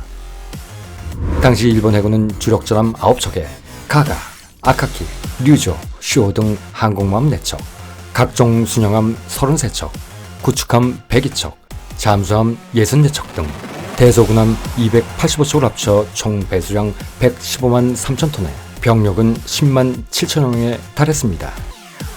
영국과 미국 다음으로 큰 세계 3위의 해군력이었죠. 물론 승조원의 수준도 세계 최고 수준이었고 시대에 뒤떨어진 육군과는 달리 기술 수준도 상당히 높았습니다. 그러나 일본 해군 전부가 중일전쟁에 투입되지는 않았습니다. 주력 함대인 연합함대와 별도로 일본 해군에서 나름 이성급 전력이었던 제3함대를 상하이 방면에 배치시켜 중국 연안과 동주국해를 전담케 했을 뿐이었죠. 전쟁도 상대에 맞춰서 하는 법. 당시 제3함대는 1898년에 건조돼 럴 전쟁에도 참가했던 1만 톤급의 구식 장갑 순양함 이즈모를 기함으로 2개 수성함 전대 및 1개 수레 전대와 1개 항공 전대로 편성돼 있었는데 대부분 한 세대 이전의 연안용 순양함과 구축함, 포함, 어뢰정 등으로 구성돼 있었습니다. 이는 일본 해군의 전략상 적 주력 함대와의 결전은 연합함대의 역할인데다 어차피 중국 해군은 별 위협이 되지 않으므로 이 정도로도 충분하다고 생각했기 때문이었습니다. 여기에 2,500여 명의 해군 특별육전대가 제3함대에 배속돼 상하이의 일본 조기지 경비를 명목으로 주둔하고 있었습니다. 그러다 제2차 상하이 사변, 즉 상하이 전투가 일어나자 일본은 제3함대의 전력을 대폭 증가하고 여기에 제4함대까지 증원시켰습니다. 제3함대와 제4함대를 묶어 아예 하세가와 키요시 해군대장을 사령장관으로 하는 진화방면 함대를 창설했던 것이죠. 그러다 전쟁이 장기화되고 전장이 점차 확대되자 당시 연합군의 대중국 보급 루트로 이용되던 화남 지방의 연안을 장악하기 위해 1938년 2월에 가서는 제5함대까지 배속시켰습니다. 하지만 중일전쟁 당시에는 일본 해군이 워낙 압도적인 데다 개전 초반 양쯔강 하류에서 벌어진 장인해전에서 중국 해군을 단숨에 경멸하고 주요 군함과 해군 기지를 제압했었기에 전쟁 기간 내내 이렇다 할 해전은 없었습니다. 그러면 여기서 장인해전에 대해 잠시 살펴봐야겠습니다.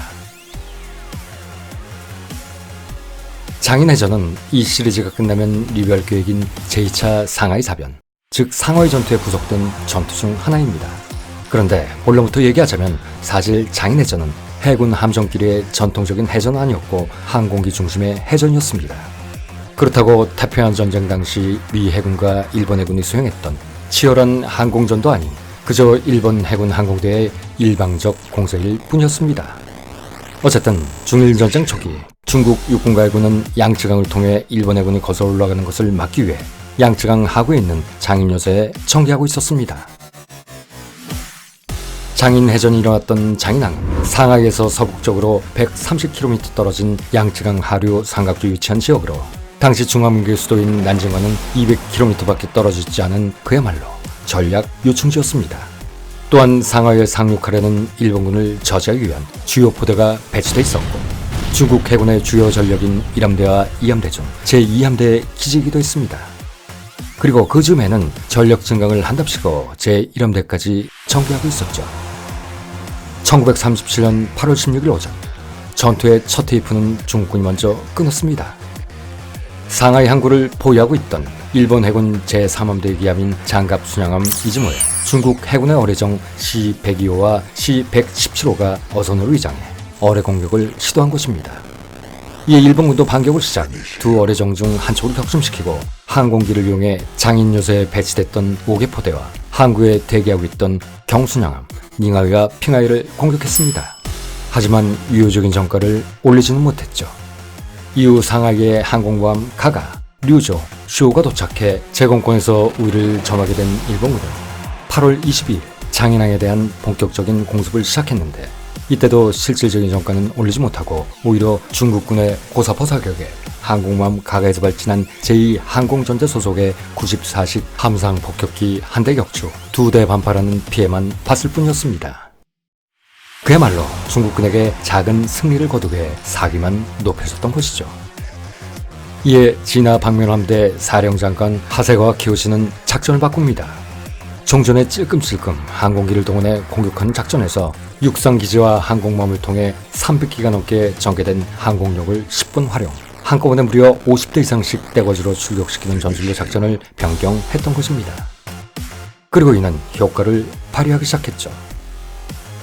9월 23일 오후 2시 5분 58대에 달하는 일본 항공기 편대의 공습이 시작되자 3시 30분부터 닝하이 선체가 침수되어 오른쪽으로 기울기 시작했고 핑하이 역시 대파됐습니다.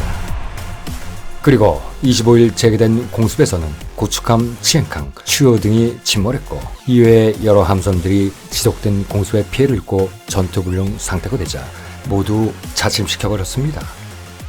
그리고 23일 대파당한 닝하이와 핑하이마저 25일 또다시 재개된 대공습으로 침몰해 버리고 말았죠. 이렇게 일본의 항공 공격만으로 중국 해군은 사실상 전멸하고 말았던 것입니다. 결국 이 해전은 중국 해군 수상함대를 괴멸시켜버린 해전이 됐습니다. 이로 인해 중국 해군은 전쟁이 끝날 때까지 존재 자체가 무의미하게 됐던 것입니다. 어쨌든 장인해전에서 항공력만으로 중국 해군을 전멸시켜 상하이 전투를 승리로 이끈 일본군이었음에도 당시 일본군에는 공군이 없었고 육해군이 각각 독자적으로 항공대를 운용할 뿐이었습니다.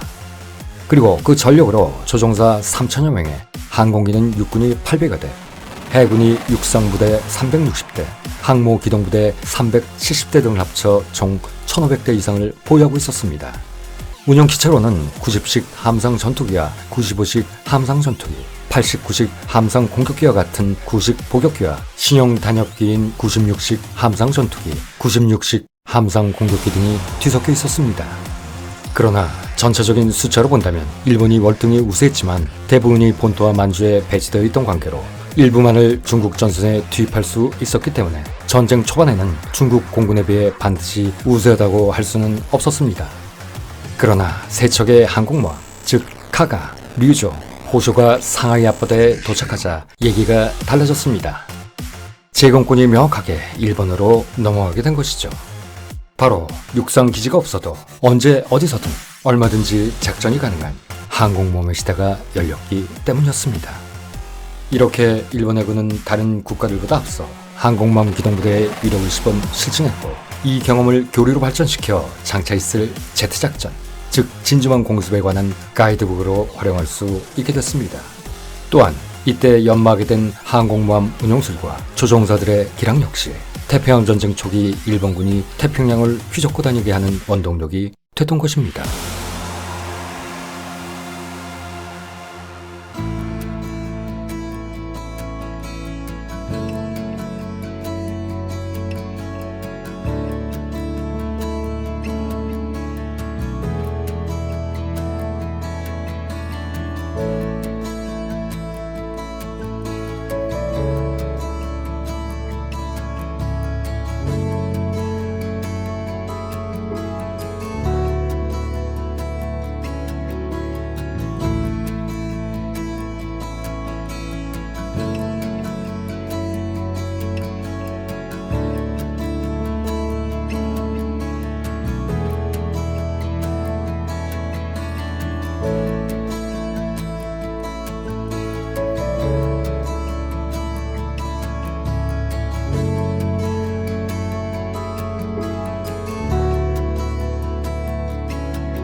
중일전쟁 당시 일본은 중국에 비해 군사력에서도 월등히 우세했지만 경제력과 전쟁 수행 능력에서는 격차가 더욱 컸습니다.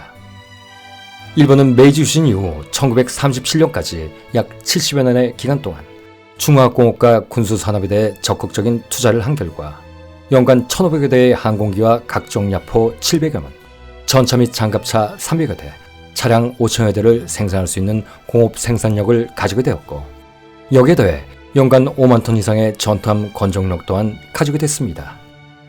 비록 부전 자원은 빈약했으나 한반도와 만주, 타이완 등 식민지로부터 1차 산업을 통한 생산물을 수탈할 수 있었고, 그때까지만 하더라도 영국을 비롯한 유럽 제국, 그리고 미국으로부터 석유와 고무, 고철, 그리고 요즘 일본이 생산내는 소부장, 즉 소재, 부품, 장비 등 산업 전반을 가동시킬 수 있는 첨단 기계 및 가공품을 수입할 수 있었기 때문이었죠. 반면 중국은 여전히 후진적인 농국가에 머물러 있었습니다. 당시 중국의 군수산업 수준은 소총과 경기관총, 산포, 탄약 정도를 겨우 카피 생산할 수 있는 정도였고, 이조차도 완전히 작업하기에는 역부족이었습니다. 그리고 항공기는 연간 수십 대, 군함은 수백 톤급에서 1,000톤급 포함 정도를 자체 건조할 수 있는 수준이었죠. 인구가 일본의 4배가 넘었던 중국이었기에 전체 GDP가 일본의 1.4배에 달했음에도 막상 근대공업은 4분의 1에 불과했고, 특히 중화공업에서는 일본과는 감히 비교할 수조차 없었던 것입니다. 그러면 여기서 좀 더 세부적인 양국의 산업과 경제 지표에 대해서도 한번 짚어보겠습니다. 먼저 당시 국가 공업력의 절대 지표를 할 수 있는 석탄과 철강, 화학공업 생산량의 수치를 비교해보면 1936년 당시 일본은 연간 석탄 5천만 톤, 철강 580만 톤, 석유제품 169만 톤을 생산했으나 중국은 연간 석탄 2,400만 톤, 철강 7만 톤, 조악한 제철 처리로 탄소 함유량이 높아 군사용으로는 부적합한 선철 14만 7천 톤, 그리고 고작 200톤의 석유 제품을 생산할 수 있었습니다. 그리고 1936년 기준으로 군사력을 실질적으로 판단할 수 있는 국가 재정과 군사비를 비교해보면 일본의 한 해 세입은 22억 8천만 엔, 미화 6억 8천만 달러였는데 그중 군사비는 세입 총액의 무려 49%에 육박하는 10억 9천만 엔, 3억 6천만 달러에 달했던 반면 중국의 세입은 지방 정부 세입까지 모두 합쳐 14억 원, 4억 7천만 달러 정도였고, 이중 군사비는 중국 역시 세입의 45%에 육박했던 6억 3천만 원, 미화 2억 1천만 달러에 불과했습니다. 일본에 비해 무려 4배가 넘는 인구수를 자랑하던 중국이었지만 아편 전쟁 이후 줄곧 내리막길로 치닫던 중국의 경제 사정으로 인해 인구수에 비례하는 GDP의 상대적 우월성이 있었음에도 현저한 차이를 보였던 것이죠. 더구나 중국은 지금도 크게 다르진 않지만 방대한 영토와 풍부한 자원에도 불구하고 대부분의 내륙 지역은 미개발 상태에 머물러 있었습니다. 따라서 근대공업과 무기 생산에 필요한 원자재의 대부분을 전적으로 해외 수입에 의존할 수밖에 없었습니다.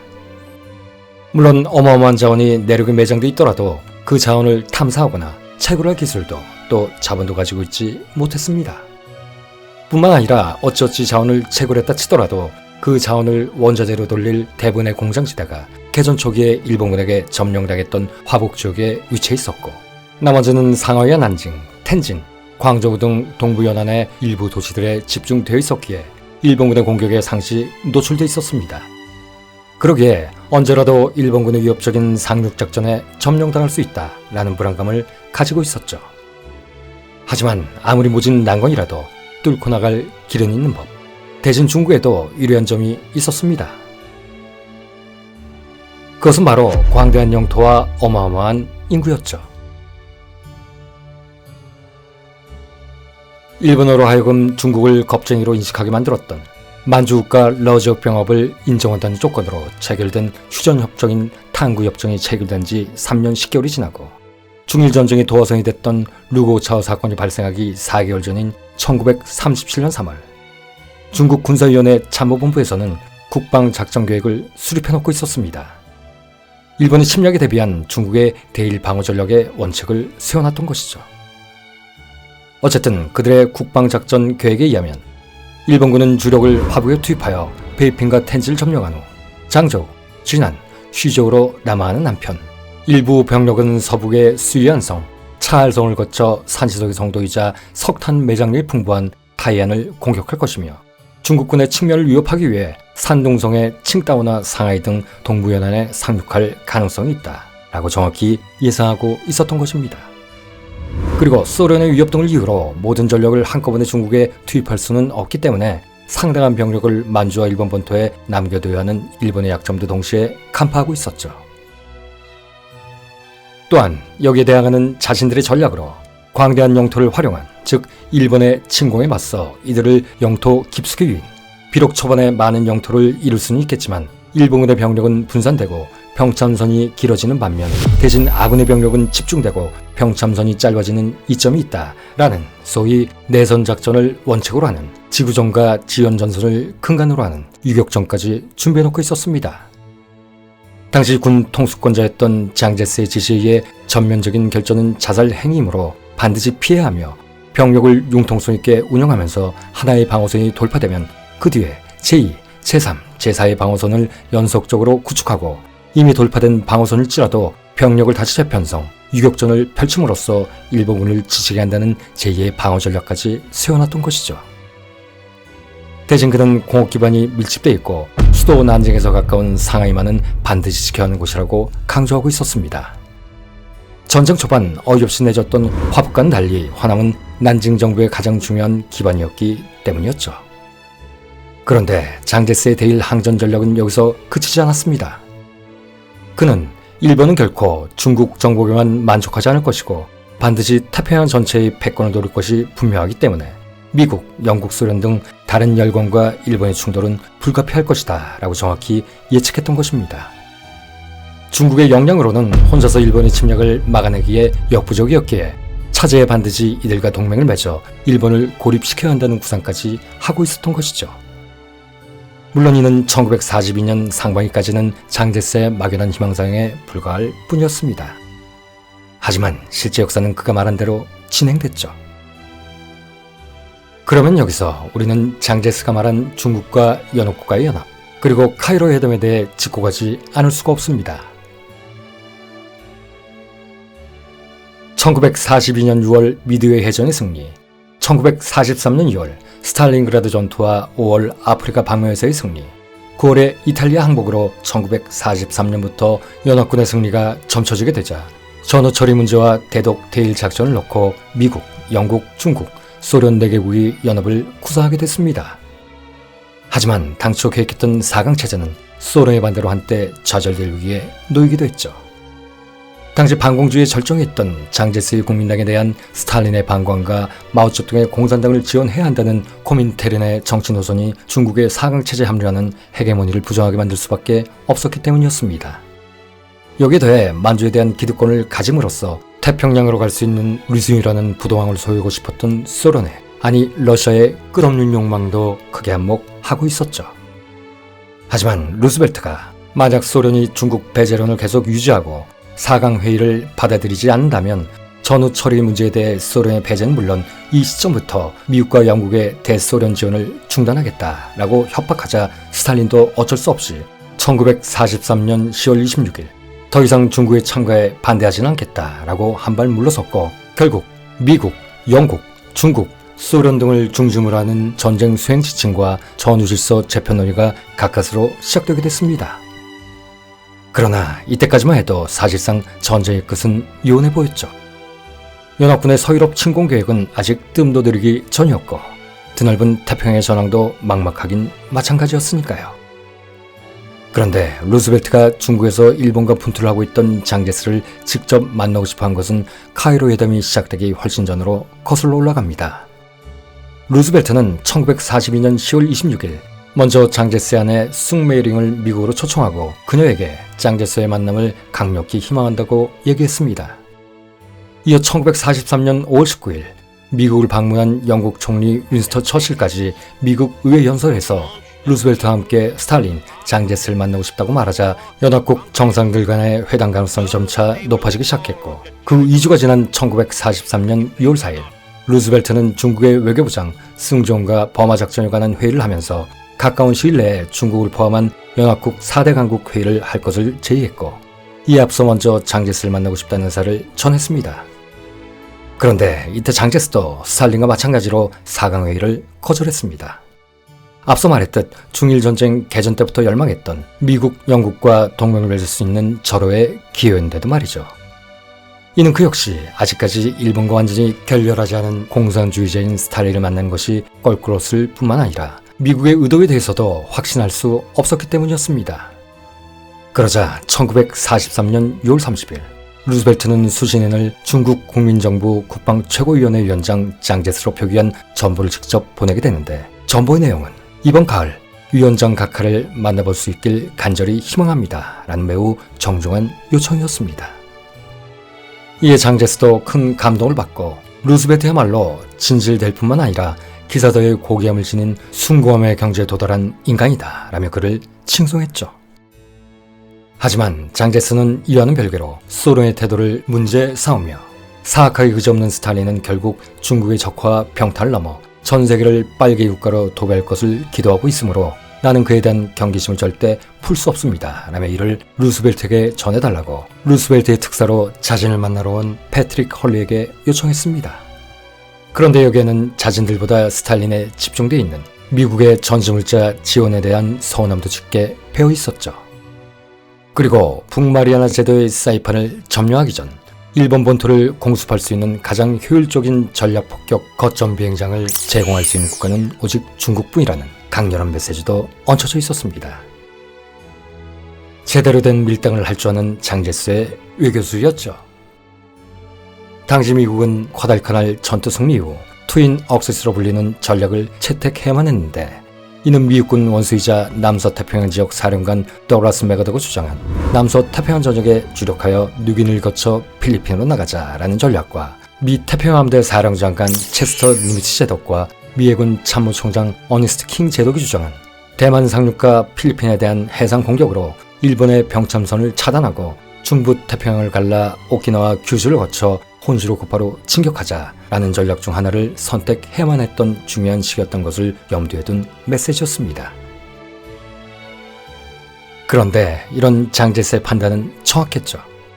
당시 미국 입장에선 그게 어떤 전략이든 자신들이 담당했던 태평양 전선에서의 성공을 위해 한 발 더 나아가 1944년 중반기쯤으로 계획했던 유럽 침공 계획, 즉 노르망디 상륙작전의 모든 전략을 몰빵하기 위해선 버마 방면 중국군의 협조가 반드시 필요했기 때문이었습니다. 또한 장제스의 의도는 아니었겠지만 그가 중국에서 일본군을 붙잡아 줌으로써 스탈린 역시 더 이상 배후 걱정을 하지 않고 배를 향한 진군의 박차를 가할 수 있었습니다. 이만큼 제2차 세계대전 당시 연합군의 일원으로서 중국의 역할은 사실 막중했던 것이죠. 그렇습니다. 장제스와 스탈린의 갈등에도 불구하고 루스벨트가 미, 중, 영소를 아우르는 회담을 굳이 구상한 것은 사실 전후 처리 문제보다 독일과 싸우는 유럽 전선에서 가장 큰 축을 담당하던 스탈린과 일본과 싸우는 아시아 전선에서 역시 중요한 한 축을 담당하고 있던 장제스와 함께 전쟁의 진행 방향에 대한 문제를 자연스럽게 해결하고 결국 전쟁을 미국 주도의 승리로 장식하고픈 자신의 염원 때문이었던 것입니다. 여기서 우리는 이런 만감의 스침을 느낄 수 있습니다. 철저한 반공주의자로서 앞으로 시작될 냉전을 예지하고 있던 장제스. 철저한 공산주의자로서 공산주의 붉은 깃발이 전 세계에 휘날릴 그날을 특유의 음흉함으로 기획하고 있던 스탈린. 몰락해가는 제국의 운명을 직감하고 그 어느 진영에도 존재감을 잃지 않으려 안간힘을 쓰고 있던 처칠. 그리고 꺼져가는 생명의 끈을 부여잡으며 미국을 일극체제 국가라는 가공할 힘을 가진 제국의 반열에 올려놓고자 남은 힘을 쥐어짜고 있던 루스벨트. 이렇듯 카이로 회담의 막전 막후에는 20세기 말과 이어질 21세기의 초상이 모두 담겨져 있었고 또 엿보이고 있었던 것입니다. 하지만 카이로 회담은 지금 보시는 사진처럼 결국 3명의 정상만이 회담하는 자리가 되고 말았습니다. 결국 스탈린은 나타나지 않았던 것이죠. 대신 그 자리에 장제스 안에 숭메이링이 한 자리를 차지하고 있었습니다. 미국과 영국, 어떻게든 중국을 예우하려는 모습이 눈물겹습니다. 그리고 자신들과 전혀 다른 색을 가지고 있던 스탈린을 달래려 장개석과의 카이로에서의 만남을 마친 2명의 노 정객들은 이후 늙은 몸을 이끌고 스탈린을 만나러 또다시 테헤란으로 먼 길을 떠나야만 했습니다. 어떻게 하든 전쟁을 승리로 이끌어 독일과 일본이라는 악마의 제국을 지워버리려는 두 노인의 감투에 박수를 보냅니다. 어쨌든 회담이 열리고 5일째, 장제스가 미국군 항공대 사령관 헨리 아놀드 장군에게 버마 전선에 최소한 한 달에 1만 톤의 물자는 공수해줘야 한다는 부탁을 하면서 연합군 조정사들을 만나는 동안 그의 부인 숭메이링은 그 자리를 빠져나와 루즈벨트를 따로 만났고 루즈벨트에게 10억 달러의 차관을 요청했습니다.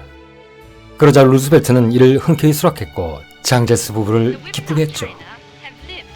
또한 5세기에는 외몽골과 티벳 문제, 버마 수륙 공동작전을 루즈벨트와 논의했습니다. 그리고 이날 일본인이 폭력과 탐욕으로 취한 모든 정복자는 그들의 마수로부터 해방된다라는 문항과 함께 한국의 독립은 적당한 때 시행한다라는 조항까지 사입했습니다.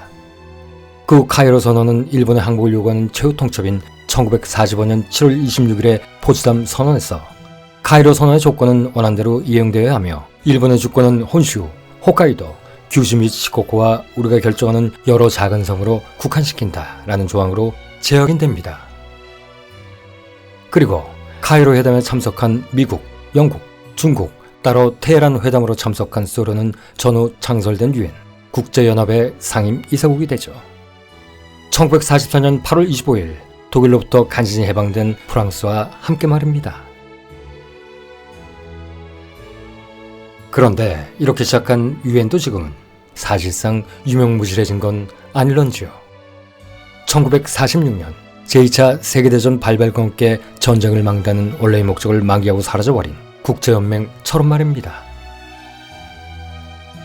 한편 장제스를 중심으로 국론을 일치시켜 장기항전을 준비하는 중국과는 달리 여전히 일본은 갈팡질팡하고 있었습니다. 관동군이 중국 침략에 혈안이 돼 있는 반면 이시어라 간지를 추측을 하는 본토의 육군 참모본부는 중국과의 전쟁이 소련에 대한 대비를 약화시킬 것이며 자칫 소련의 개입을 불러올 수 있다며 개전을 반대했기 때문이었습니다.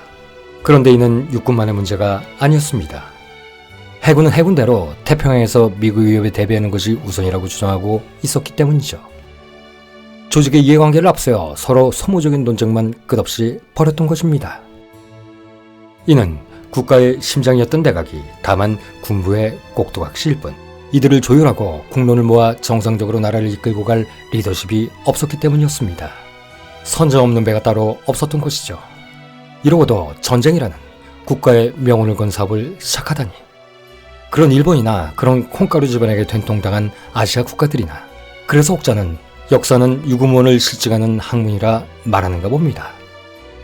하지만 이 유구무원의 진리도 안 통하는 나라가 있습니다. 그것이 바로 일본이죠. 아직도 뭐 그리 할 말이 많은지 심지어 우리도 전쟁의 피해자이다 라며 역사 왜곡을 넘어 아예 진실 자체를 부정하고 있으니까 말입니다. 그런데 그런 그들이 또다시 꼼지락거리기 시작합니다. 하지만 이번엔 과연 그들 뜻대로 될 수 있을까요? 지금 아시아에는 그들이 100년 전 행했던 대동아공이라는 허황된 꿈을 동서남북 공정이라는 요성한 궤변으로 이름만 받고 아시아, 아니 세계 패권을 쥐러 움직이기 시작한 중국이 있고 유럽 지역의 가혹한 식민 통치로 민족의 혼을 빼앗긴 채 속수무책으로 당했던 필리핀, 베트남, 말레이시아, 인도네시아, 버마 등도 더 이상 예전의 약소국이 아니며 특히 대한민국은 정신 차리고 마음만 먹으면 이 모든 국가들에게 영향력을 끼칠 수 있는 경제대국으로 성장해 있으니 말입니다. 그러나 늘 복병은 있는 법, 우리의 70년 동맹인 미국. 우리는 이 역시 하나의 치명적인 변수가 될 수 있다고 보고 예의 주시해야 할 것입니다. 요즘 바짝 국론이 빠진 미국마저도 100년 전과 사뭇 달라진 현실을 타개하기 위해 자신의 꼬랑지에 달라붙은 일본과 무슨 꿍꿍이를 꾸미는지 알 수 없으니 말입니다. 그렇습니다. 우리는 피를 나눠야 하는 동맹국인 미국에 대해서도 애정어린 눈길과 섬세한 촉각으로 그들의 속내를 샅샅이 살피고 질 나쁜 친구의 돈질에 속아 옳지 않은 길로 빠지는 것도 막아줘야 합니다. 그것이 우정이요 참다운 동맹의 의미를 계속 유지해 나가는 방법이니 말입니다. 중국과 러시아 그리고 북한 이들과 확실한 레드라인을 구축함으로써 평화 헌법에서 탈피, 전쟁을 일으킬 수 있는 보통 국가로 탈바꿈하려는 일본과 이를 묵인하고 활용함으로써 패권국가의 영향력을 유지하려는 미국, 그리고 이들이 추진하고 있는 인도 태평양 정책. 만약 여기에 한국이 예속된다면 우리는 그 위험천만한 레드라인 한가운데 들어갈 수도 있습니다. 역사는 정글의 법칙과 똑같습니다. 그리고 진화론의 창시자인 찰스 로버트 다인의 종의 기원과도 일맥을 상통하죠. 만약 우리가 우리를 지키지 못한다면 필연적으로 일어날 수밖에 없는 전쟁이라는 일그러진 구판의 제물이 될 수밖에 없을 것입니다. 앞서 말했듯 100년 전과 전혀 다른 지금, 그 어느 아시아 국가도 자신의 영토를 전쟁터로 대신 빌려주지 않을 테니 말입니다. 이 역시 지나온 역사가 증명해준 사실이죠. 어쨌든 지금 일본이든 중국이든 혹은 미국이든 자국의 입만 쫓아가다 보니 언제 어디서 전쟁이 일어나도 놀라지 않겠다라고 벼르고 있는 상황입니다. 그리고 언제나 그랬듯 전쟁은 아무도 알지 못하는 시그널로 신압으로 움직이다 어느 순간 닥쳐오죠. 그리고 처음에는 우리의 앳된 젊은이들이 개죽음을 다하고 종국에는 그 죽음의 그림자가 모든 국민에게 씌워질 것입니다. 정신을 바짝 차립시다. 그리고 만약 마땅히 해야 할 자들이 그 일을 제대로 못한다면 눈을 크게 뜨고 숨을 깊게 들이마시고 온 힘을 다하여 우리가 나서 우리 아이들을 지켜냅시다. 세상에 전쟁을 막자는데 진보가 따로 있고 보수가 어디 따로 있습니까? 그런 것들 금싸라기에 얹어줘도 내다버립시다. 다시는 한반도에 끔찍한 재앙이 일어나지 않도록 말입니다.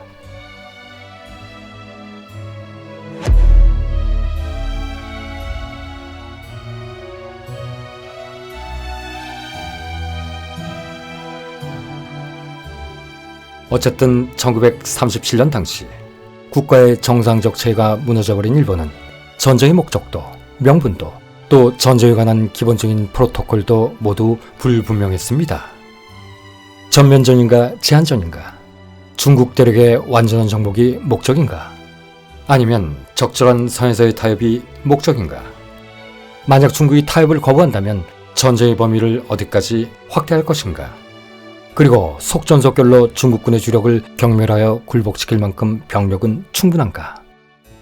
또 단기전에 실패하여 전쟁이 예상외로 장기화됐을 때 어느 정도까지 감당할 수 있는가? 그렇다면 예비병력의 확보나 수십만 명을 파병하는 데 필요한 수송수함과 병참의 준비는 충분한가? 나아가 소련의 개입 가능성은 어떻게 판단하고 있는가? 만약 소련이 전쟁에 참전한다면 도대체 어느 선에서 수습할 것인가? 마지막으로 만약 장제스가 끝까지 결사항전을 외치며 내륙 깊숙이 있는 스창성 청두까지 퇴역한다면 어떻게 할 것인가 등의 물음에 대한 최소의 답도 없었던 것입니다.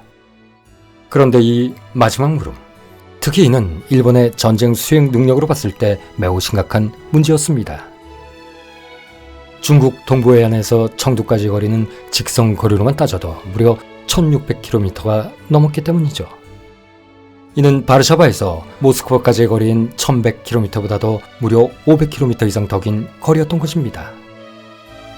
전쟁 수행 능력에서 일본의 4배가 넘고 훨씬 많은 차량과 기동력을 갖추었던 독일군조차도 병참 문제로 끝까지 해내지 못했던 동부전선 레이스의 보험가는 중국 대륙의 레이스. 이 험난한 길을 과연 일본이 성공할 수 있는가라는 문제인 것입니다. 하지만 일본의 수뇌부는 이 물음 말고라도 그 어느 질문에 대해서도 신중히 고민하지 않았습니다.